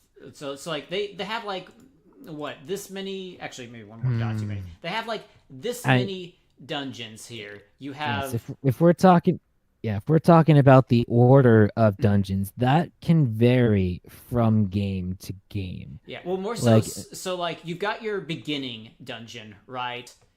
You've yeah, got you like a got your couple. You tutorial. got your couple. Yes. Then you got like a couple of extra ones, and then you got like your midpoint dungeon that normally has some sort of change, or like you had your Hmm. first half goal that was stated, then the midpoint, and then your gold Hmm. for the rest of the game. Actually, I guess there normally is one more things, and then you have the end one. Actually, I want Oh to see the yeah, colors. back in the day, I there's a whole Zelda formula that used to get critiqued all the time, and Mm-hmm. Skyward Sword is where it was the worst, which Mm-hmm. is why Breath of the Wild did a complete 180 and went full open world. Mm-hmm. Because like it was down to a formula. Like Link awakes from a prophetic dream, Mm-hmm. does the tutorial dungeon, learns of his destiny. Um, the tutorial dungeon is likely in a forest area. Yeah. Um, then he does two more dungeons, presumably fire and water in that order, Mm-hmm. with efforts of preventing the evil from achieving its full power. Plot twist: the very things you did to prevent the evil actually made the evil stronger. So now you got to do more stuff Mm-hmm. to gather power and finally fight the evil that may or may not be Ganon, but is almost certainly Ganon at this point at Yeah. the end. Yeah, so that was very much it. From my understanding, Yes. some of the 2D games do have some slight adjustments. Of course, It's mostly Ocarina of Time also it's has you can technically do the Shadow and the Spirit Temple out of order. yeah, yeah. Mm-hmm. It's mostly the main console games from A Link Mm-hmm. to the Past. So Yeah. Link to the Past, Ocarina of Time, Wind Waker, Twilight Princess, even A Link Between Worlds, I would say, and then Skyward Sword. Those were the games that really stuck to that formula. The 2D games, the handheld games get a little more creative, though they still generally follow a linear order, at least from the oracles onward. Mm-hmm. Yeah. Now, if I remember correctly, because I know you have the item rental system in Link Between Worlds, so like there's a lot of freedom in how Yeah. you can do dungeons in that game, right? Yeah, yeah. You can choose which items you want to rent or buy and then do that item's dungeon. Mm-hmm. So, Yeah. So yeah. so up top here we have the traditional Zelda formula The line. Zelda formula, Yeah. yes. Now Mhm. the Breath of the Wild was something more like this.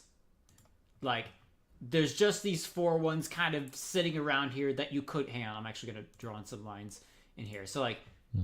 boom boom boom for traditional Zelda. And then Breath of the Wild is like you start like here and like you could go here, you Yeah. could go here, you could go here, here. You can sort of go between these however you wish, or you can just kind You of don't even like have do to do any of this. them. Yeah, or you can just kind of like do this, and they just sort of get to an ending point thing.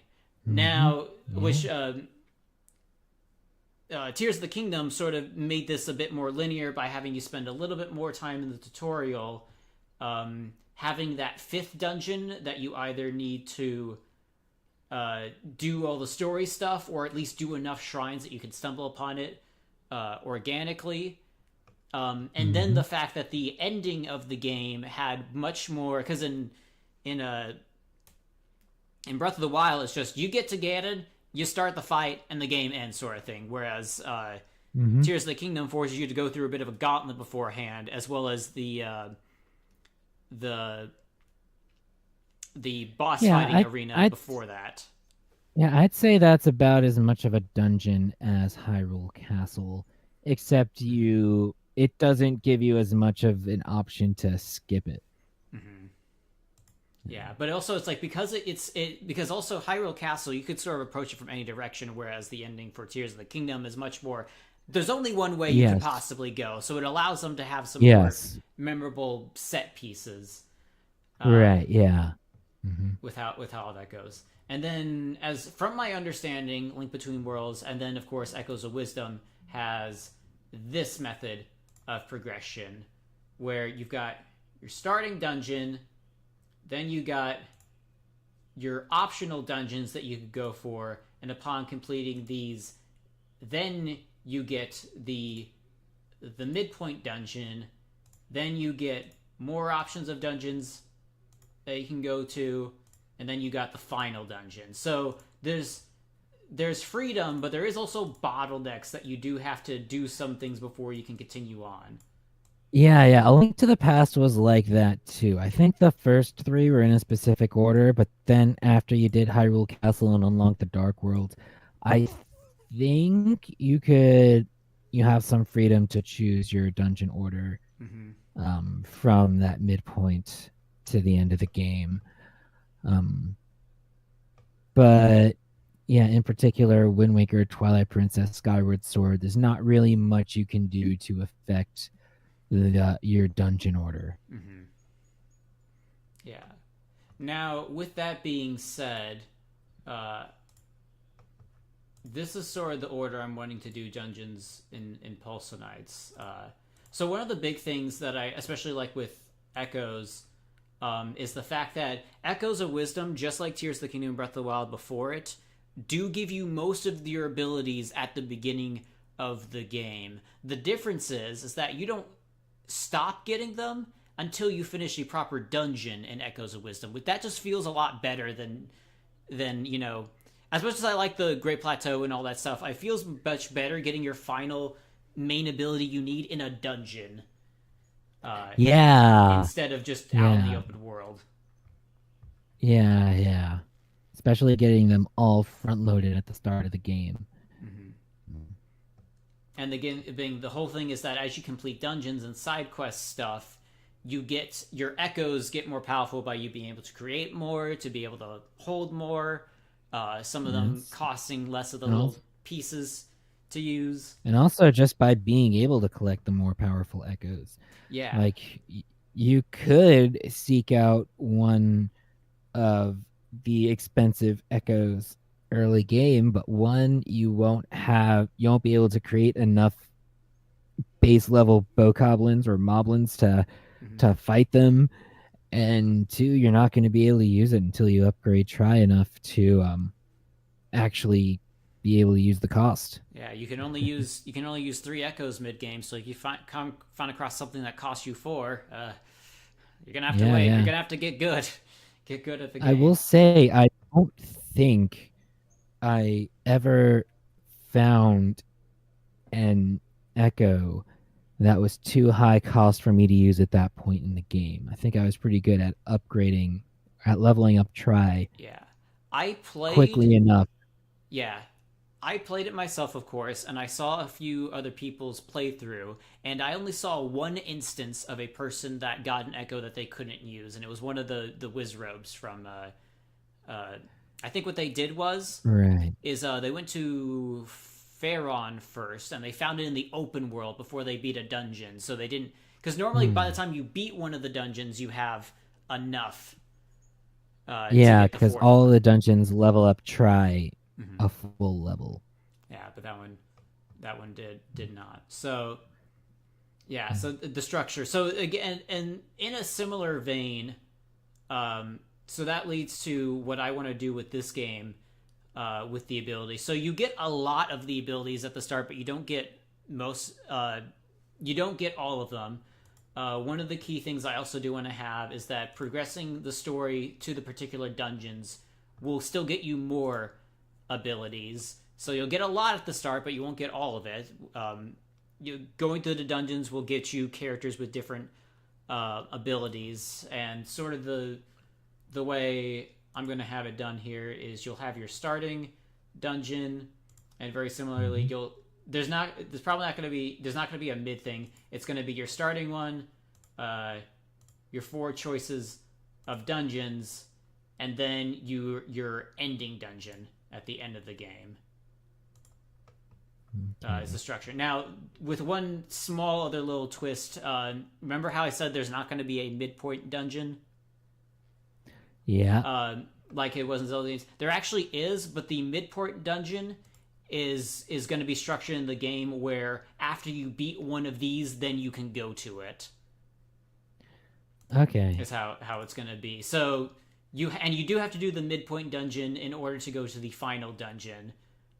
So sort of a in between the Echoes of Wisdom and Tears of the Kingdom format. So that way you can have your All right, full-blown cool. beginning and end, but then your middle is kind of however you want to dictate it. Cool. All right. So yeah, Yeah. Breath of that's the how that's going. Wild's plot was definitely lacking without a midpoint. Mm-hmm.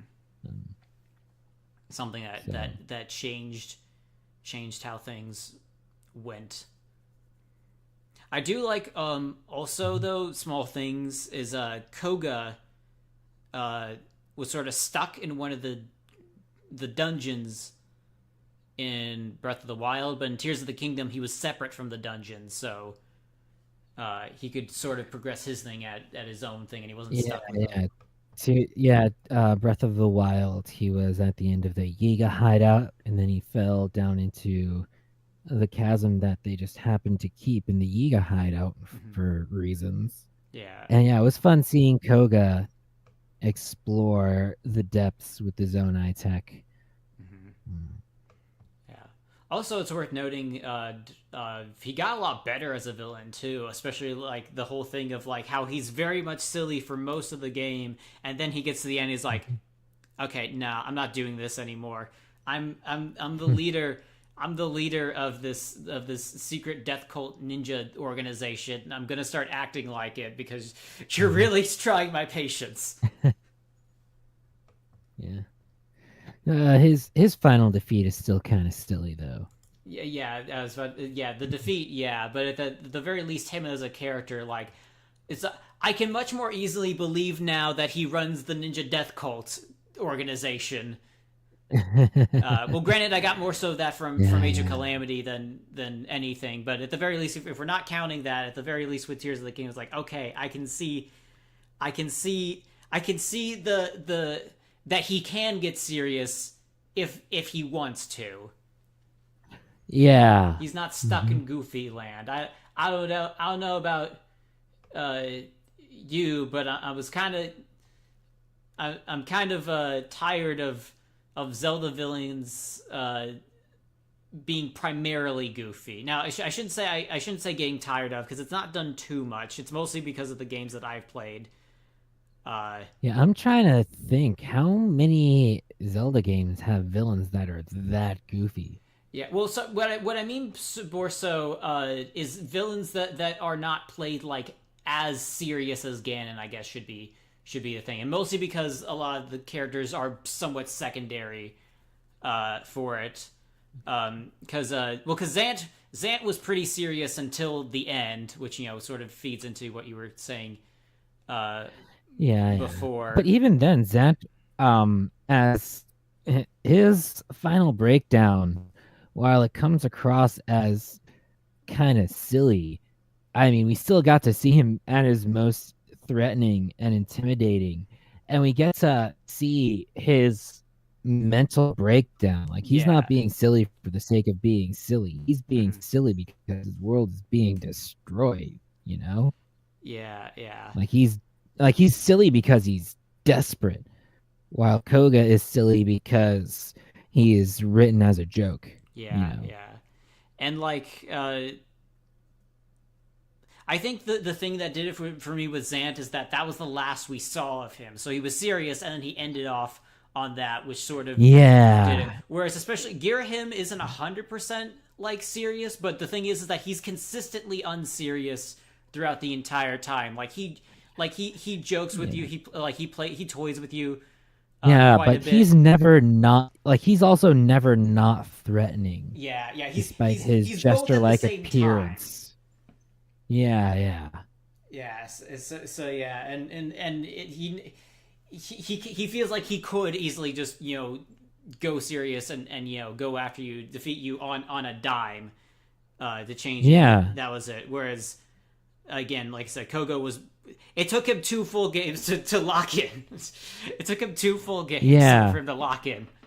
Yeah. But like Koga was written as a joke. I don't Hmm. think Zelda has any other villains that were intentionally Yeah. written This as a is a joke. problem. It's more unique to my play because especially like I haven't played Linked Between Worlds, so I don't know much about how Yuga's Okay. like character wise what little I've seen of Spirit Tracks has a more serious villain.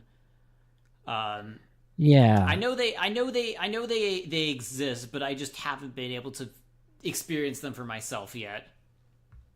All right. Yeah, Yeah, definitely give all those games a try.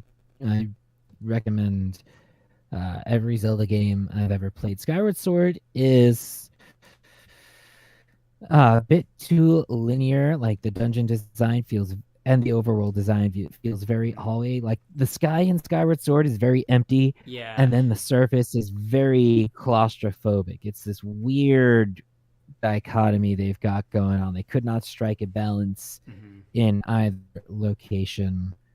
Um, but otherwise, yeah, I pretty much every Zelda game is going to be a solid experience. So I definitely recommend going through all of them. The only one I haven't beaten is Zelda 2, and Yeah. that's just because that game is a challenge. It's built different. No It other Zelda is. game is like Zelda 2. Yeah, yeah. So yeah, that's a whole thing that Yeah, yeah. that I still, because I did the thing is, like, most Zelda games can be played on the Wii U. One of the reasons I like it. Yeah, yeah. Between 3DS and Wii U, you could play Mm-hmm. every Zelda game released up to Breath of the Wild. Yeah, except for the Oracle games, you can never play those. You could play those on 3DS. They On were on 3DS, the you could, but 3DS. I was talking about just the Wii U. Ah, okay. Yeah, so if you were like me and you only had the Wii U, you could play every single Zelda game except for the Oracle games. Uh, Now, of course, Right. with the Switch, Oracle games are on the Switch, right? Oracle games are on the Switch. Link's Online. Awakening remake is on Switch. Yeah. Oh yeah, that was the Yeah. other one you couldn't get on Wii U either. You couldn't get Link's Awakening. Right.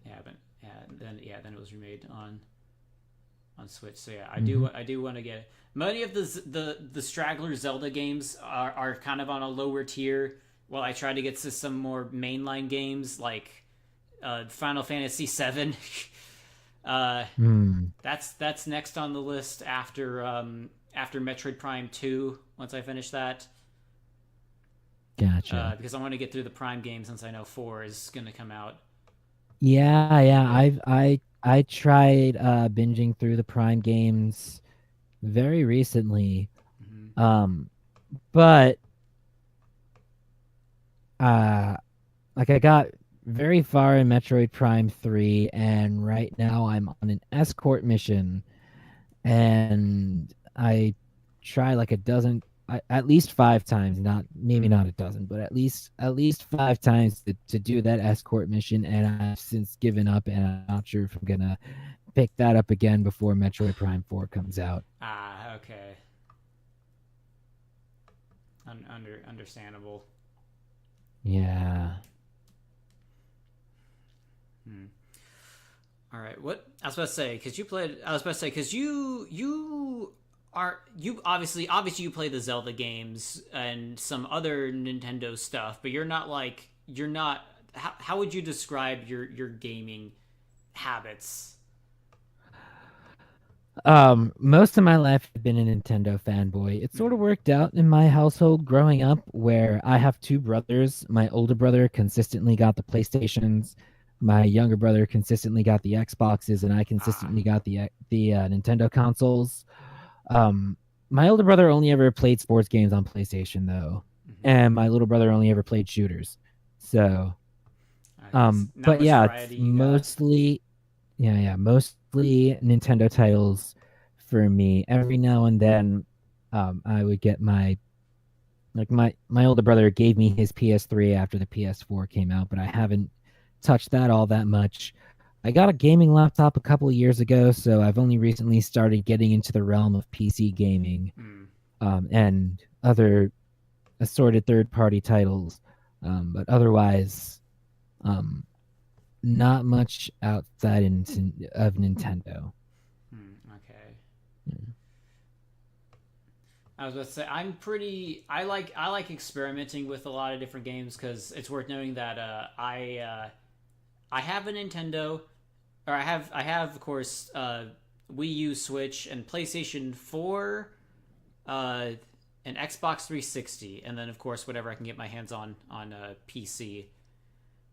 So Hmm. I'm sort of floating around to a lot of different things, and I will say as much because my Nintendo phase was like last 3 years of high school, between all the Zelda stuff, early days of Splatoon and Super Smash Bros. And as much as I enjoyed it, uh, playing Assassin's Creed for the first time in college was like some whiplash after having nothing but Nintendo stories for like 3 years, and then all of a sudden getting Assassin's Creed. I was just like, oh, I just suddenly got nourishment to a hunger I didn't know I had. Yeah, yeah. I remember when Assassin's Creed 3 was first announced for Wii U, Mm-hmm. and I I ended up binging the first four Assassin's Creed games on PS3. Mm-hmm. Yeah, 1, 2, Brotherhood, and Revelations. I binged all four of those games um, to prepare for Assassin's Creed 3 on the Wii U, and yeah, it was a different experience.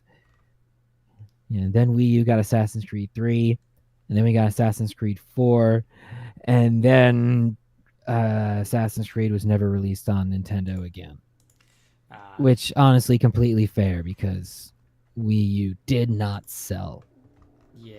Like I want to say the Wii U sales for Assassin's Creed 3 and 4 accounted for 2% of the total sales of those games. That's rough. Yeah. Yeah. Yeah. Yeah.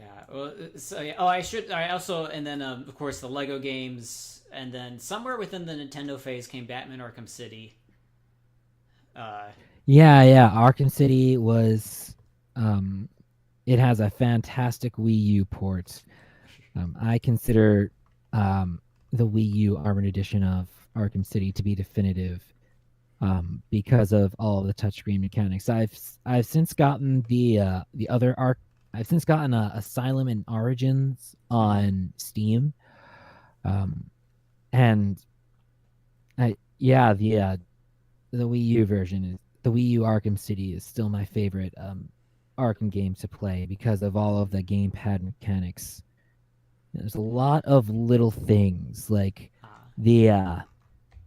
So I the did. cryptograph. It used. Oh, I didn't think. Yeah, because see, I played on the Xbox 360. I didn't play on the Wii U, but now that you say that, that does Okay, sound neat. yeah, the cryptograph on every other console is a thumbstick puzzle where you gotta get the two sticks at the right angle. Um, on Wii U, it's actually a touchscreen puzzle where you just swipe the stylus around the touchscreen until you find the right node. Um, I definitely prefer that. I much prefer that over the two stick puzzles, and then just any audio that's supposed to come over the comm system, you hear from the gamepad speakers instead of the TV Ah, speakers. yeah, that's an interesting one. It does make me a bit Yeah. because I said it before, the VR game Arkham Shadow recently released, and like I just saw a playthrough of it, and like the ways they changed the gameplay and use VR, like it's a top tier Batman game. Okay. It's very. I would. I mean, it's a long thing. Me and Dorn watched through it.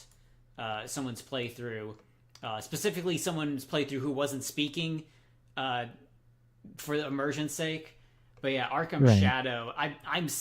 I'm a little sad that it's only on VR consoles because it's a really good game. I can tell by just All looking right. at it Mm-hmm. and watching it. But yeah. Weirdly, small thing because I want to mention with you just to talk a bit more about music, because that is one of your three pillars of your existence, as you mentioned before. Mm-hmm. Um, pretty much everything. So it's worth noting that Breath of the Wild was the first new Zelda game I remember coming out after I had started playing it. So we got a good 8 years of games, from Breath of the Wild, Tears of the Kingdom, and Echoes of Wisdom. It's a good 8 years of we've had to wait for things, and things have not appeared in the series for a while and then gotten reintroduced, since Skyward Sword happened. There are still. Oh yeah, You're saying? yeah. Zelda games, they always make us wait. I recall when Twilight Princess's working title was Zelda 05, and it came out holiday 06. Fun times. Okay, yeah. Anyway, you were saying? Well, so in terms of things I remember seeing being played in the old games that have in some way popped up, because a majority of things that didn't pop up in Breath of the Wild and Tears of the Kingdom pop back up in Echoes of Wisdom, the heart containers. Yes. That being said, there are, and as also the other thing that Echoes of Wisdom had that hasn't been seen since Skyward Sword is a brand new companion character in the form of Tri. Right, yeah. Because there were unless you want to consider the Sheikah Slate or the Puripad to be your companion. Yeah. In terms but of not like an intelligent character companion. Yeah. Yeah, not and you have the side characters, but they in Tears of the Kingdom, but again, they aren't there from your journey from the beginning to the end. In fact, yeah, they're only there for dungeons and other key story moments. But whereas again, Tri follows you the entire time, just like Navi, Fi, and Midna before in other Zelda games. So all this stuff has come back, as well as also all the enemies that's been missing from previous Zelda games. Yeah, like P-Hats, P-Hats, and I think a few 2D related enemies that haven't appeared in a while. I'm not as familiar because it's the games. That being said, the crawling Octoroks, Wolfos. Oh yeah, Wolfos. That was a big one. That being said, as far as I can tell, throughout all these things, there are still two big things that have not popped up in a Zelda game since Skyward Sword. Do you want to take a guess at what two things I am referring to? Two things that haven't popped up. Two huge Zelda staples that have not popped up since Skyward Sword.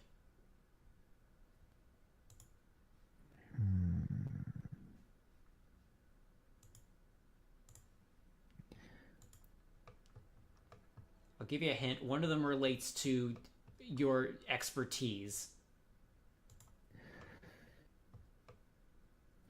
Well, we do get overworld music in Echoes of Wisdom. True. Oh, yeah. Music is definitely one of the things, because Echoes of Wisdom was much more of a return to form in terms of overworld. Yeah. That's another thing that I love about Echoes of Wisdom versus Breath of the Wild, Tears of the Kingdom.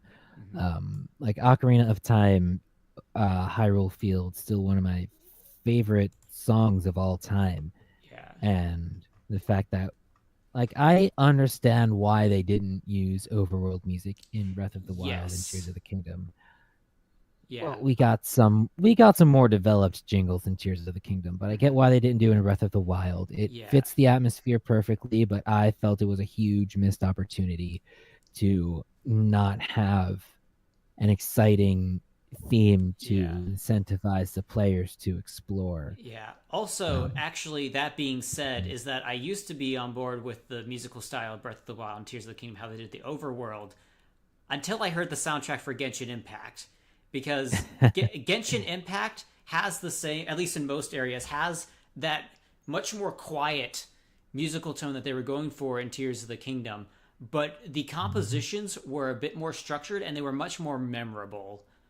Right. Yeah, I've never played any Genshin, but it is a gacha game, so I don't blame you.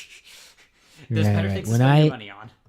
Yeah, but when I think of games with big open worlds and that encourage the player to explore, but also have fantastic soundtracks, I think of the Xenoblade games. Ooh, that's something that's still on my radar. Right. Yeah. Big thing. So yeah, and it's also worth noting that Breath of the Wild and Tears of the Kingdom have 5 overworld tracks in total? to cover like the entirety of Hyrule with occasional special tracks that pop up in some places? Uh, um, what do you mean 5 overworld tracks? There's like that one field theme that goes da da da da da that you hear in like Oh, yeah, that is just like 24 assorted jingles mhm. that play randomly. It's not even really a theme. Yeah. Well, so like there's like two like daytime field themes if I or like if I remember correctly.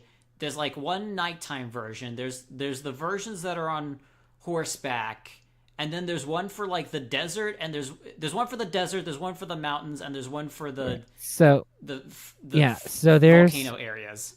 yeah, so I've done some Breath of the Wild music modding, Mm-hmm. and so I could go into detail on how each of those sounds are made. So, Mm-hmm. yeah, so there's a couple of jingles for yeah, there's like 3 sort of clips that cycle for hot temperatures, 3 that cycle for cold temperatures, and then 3 further for the volcano area, like the super hot. Okay. So yeah, so each of those different temperature jingles has their thing. And yeah, it's like cold, hot, and volcano heat. And then there's a bunch. There's like 24 daytime piano jingles for the overworld. There's Mm-hmm. 24 nighttime piano jingles for the overworld. And then there are 2 different horseback themes, one for the daytime, one for the nighttime as well. Mm-hmm. So, yeah, but it's still all like soft and ambient. Even the horse riding theme, Yeah. I was disappointed that it didn't sound more like I'm going on an adventure on horseback. I am moving. It just sounds like oh, I'm gonna appreciate the scenery. Like I don't want to appreciate the scenery. I want to go on an adventure. Mm-hmm. You See, know? oh, and here's a another thing in regards to that, and then I'll transition into it. Let me know if you feel the same way, James. But Mm-hmm. honestly, the Zelda team and its music in general, in terms of game or the gameplay informing music, like where you do things in game, music happens. They peaked Mm-hmm. in Twilight Princess with the boss weekend theme. Like that was peak. I don't think they've gotten anywhere close to that ever since. Okay. Like just the reason I mentioned that one specifically because I know they've done boss weekend themes in every Zelda game since, but the reason that one hits so hard is because you'd be in the middle of the boss, with their themes, and because most of the boss themes are at a very particular tempo, uh, Mm-hmm. but they're in a way so that they can seamlessly transition to when you strike them down. It goes da da da da da da da da da da da da da da. Oh yeah, that jingle. Yeah, the weak point exposed. Yeah, Yeah, that is some A+ sound design and it or never music comes design back. there. Every other boss since then has their own unique jingle, but like the whole point of why that one hits so much is because that was I forget if it's like actually a part of the main Twilight Princess theme, but it was a consistent It's theme it's that part of the heralded Hyrule you. Field theme. Okay, yeah, It's part of the Hyrule Field okay, theme. yeah, it There's a is. I little thought so. bassoon feature. Yeah. Yeah, so it keeps Um that big thing. So like I feel yeah. like you could it's something you could do if you were to go back is like maybe if you were on maybe you keep the horse theme as it was normally, but like if you got into a combat encounter while you were on the horse, instead of playing the normal combat theme, you maybe had something that was a bit more classic Zelda Hyrule Field esque with the bombastic instruments. Maybe something that played the Yeah. main theme, so you get an extra Mhm. reference in there. Yeah. And that's another thing about Twilight Princess soundtrack is that it had a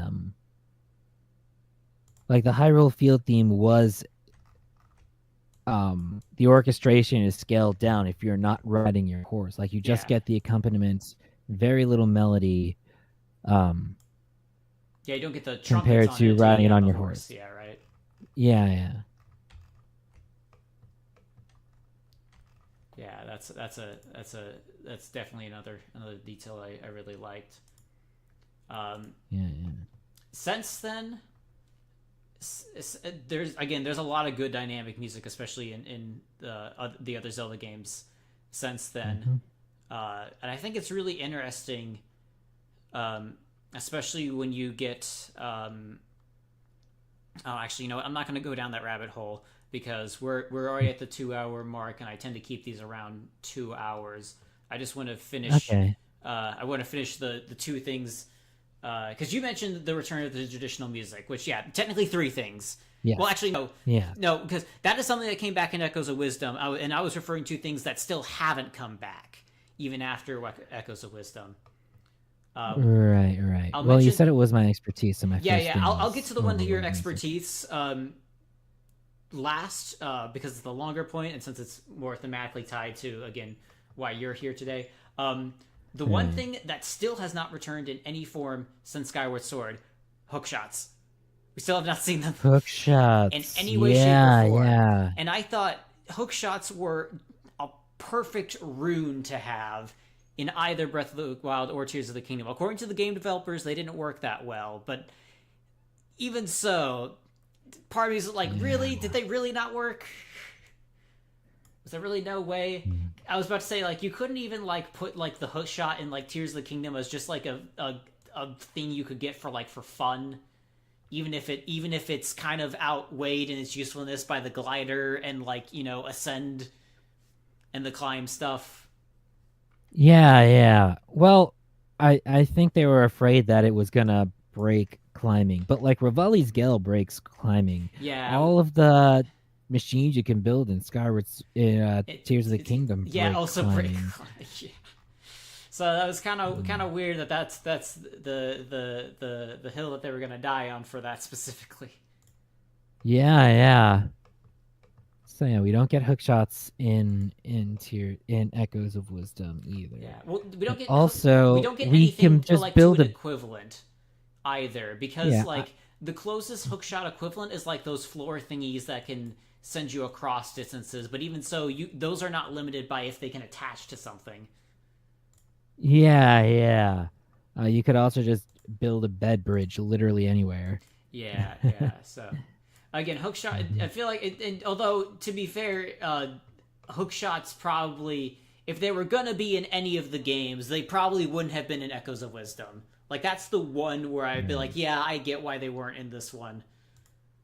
All right. So I was thinking elements like larger things, not Okay, necessarily well, items. okay, well, But now that I know we're talking about items, yeah, Link has not played a musical instrument since oh no, Skyward yeah, you're Sword. right. Well, see, I feel like that is also the musical instruments are sort of different because unlike the hook shot, which is just an item, musical instruments have always had a deep theme in Zelda since at least actually Link to the Past. Since the first game, Link had an ocarina to warp, Okay, well, or so not an ocarina, but a flute. okay, I was okay. Sorry, let me. Yeah, okay. So as this has an item since then, but especially Ocarina of Time, like that was the one where like music was like in the DNA of the game. There was some instrument Yeah. that was integral, and even if it wasn't an instrument, you at least did Mhm. something because like Yeah, yeah. the ocarina, Miyamoto. you had the Yeah, ocarina in Ocarina of Time and Majora's Mask. You had the Wind Waker. yes. Um, Twilight Princess was the only slight exception, but at least you howled like a wolf and you had like the grass that Yeah. you blew into. Yeah. Mm-hmm. Skyward Sword had the harp, but then ever since Skyward Sword, we have not gotten a musical instrument that has been somewhat, not even as an item, let alone somewhat important to the plot in the Yeah. Zelda game. Mm-hmm. Yeah, I recall reading somewhere for Ocarina of Time, I think Miyamoto approached Koji Kondo and told him that the plan was to have making music be a gameplay mechanic. So for all of the Ocarina songs, uh they're all going to be played by 5 button combinations, so you need to restrict them to the same 5 notes for those melodies. Yeah, Mm. which amazing how those all work. Yeah. Also, uh one aspect about I don't see it often, but I feel like there are some debates as to which Link is the most musically talented. Mhm. Some people are quick to jump to Majora's Mask Link because he plays four different instruments, though it's worth Mhm. noting that those instruments are, um, he's got magic helping him out. Um, but if you listen to the harp parts that Skyward Sword Link is playing, and the fact that, that was Zelda's harp that she had been practicing forever, and he's just Mhm. picking it up, and like what we imagine is just swiping back and forth Mhm. on the strings. But if you listen, like there's like he's plucking out specific notes in complex chords. It's not just Ah, r- running your hand back and forth along the on the strings. Like Wii, you're just sort of just going back plucking. and forth while Fi goes. Yeah. Like if you listen to Ah. the if you listen to the part one, there are not enough strings on that harp to play those notes. But also, um, like it's like complicated chords. Like I could play all of the songs that Link plays in Ocarina of Time and Majora's Mask. I would need to sit down and practice and shed those parts to learn Skyward Sword Link's parts, harp parts. So Wow. Yeah. yeah, just a little bit of Zelda trivia for how many people we got in chat. I was about to say we're getting close to the end of the normal time, so this is kind of to be Right. expected. Yeah. That being Okay. said, That's fair. that being said,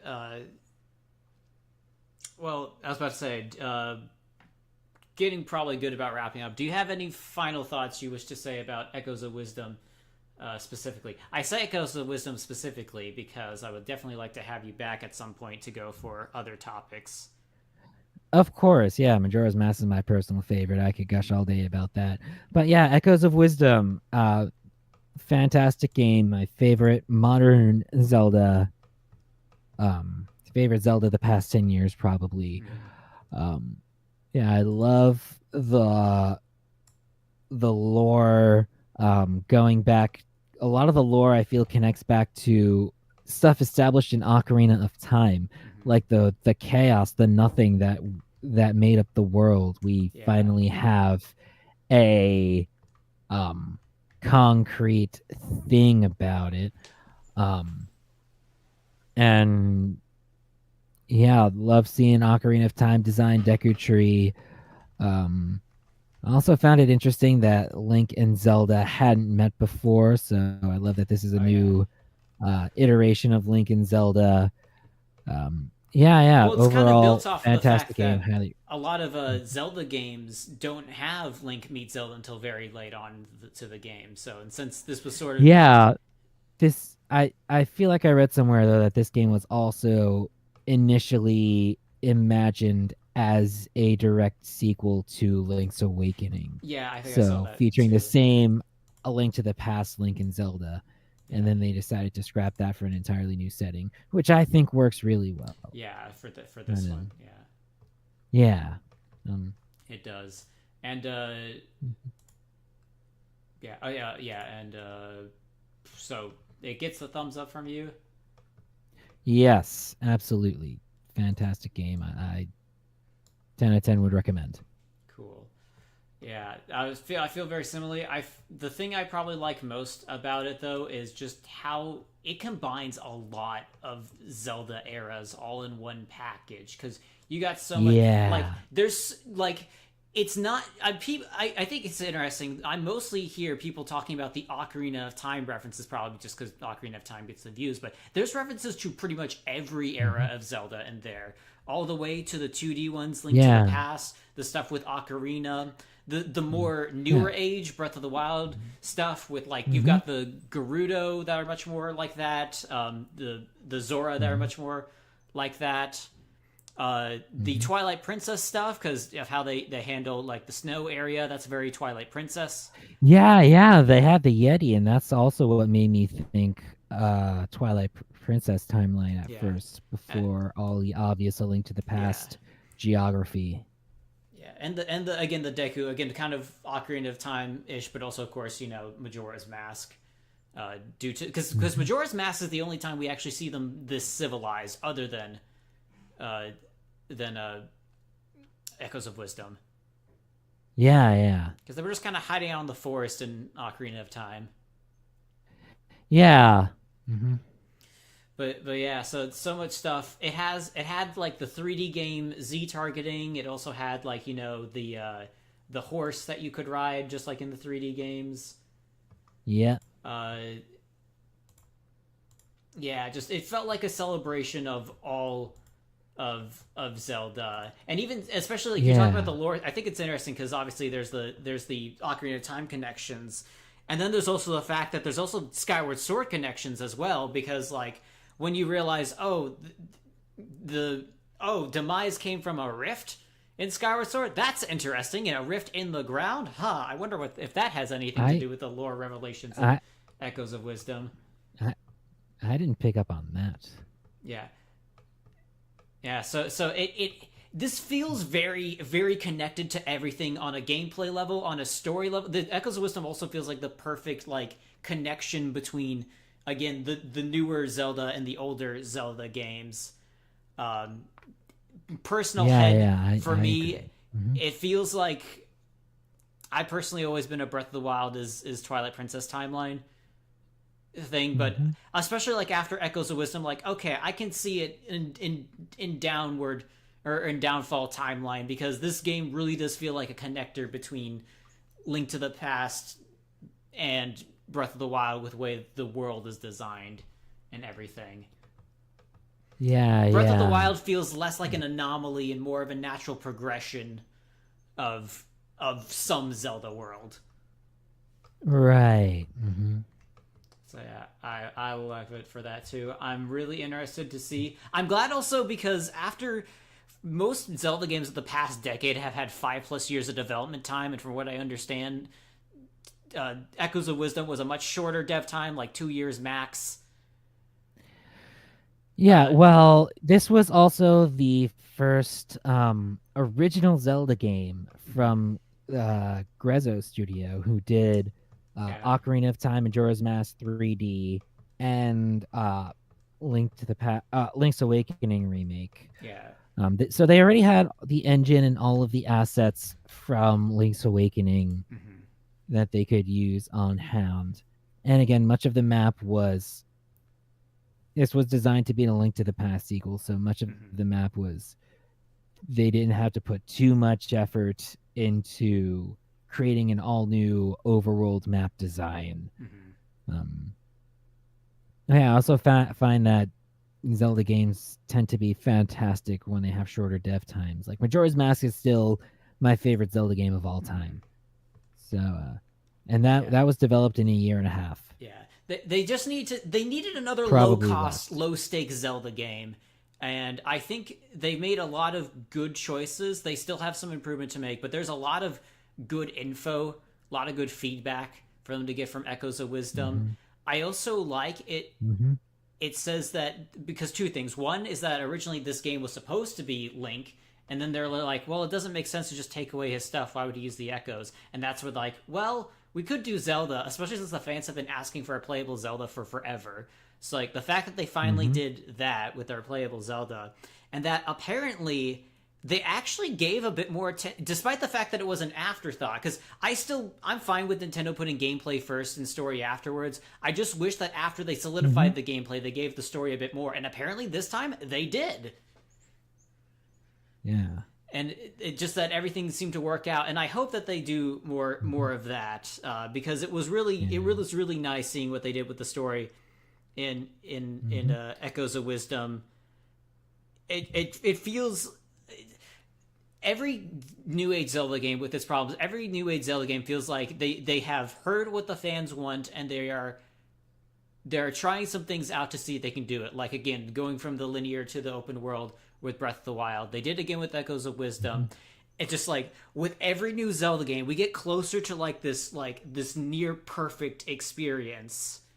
And so it may take us one game more, but who knows? Again, like Maybe they're just like, oh, Zelda, people like the playable Zelda. Maybe we'll make her more of a big deal in the next 3D Zelda. Who knows?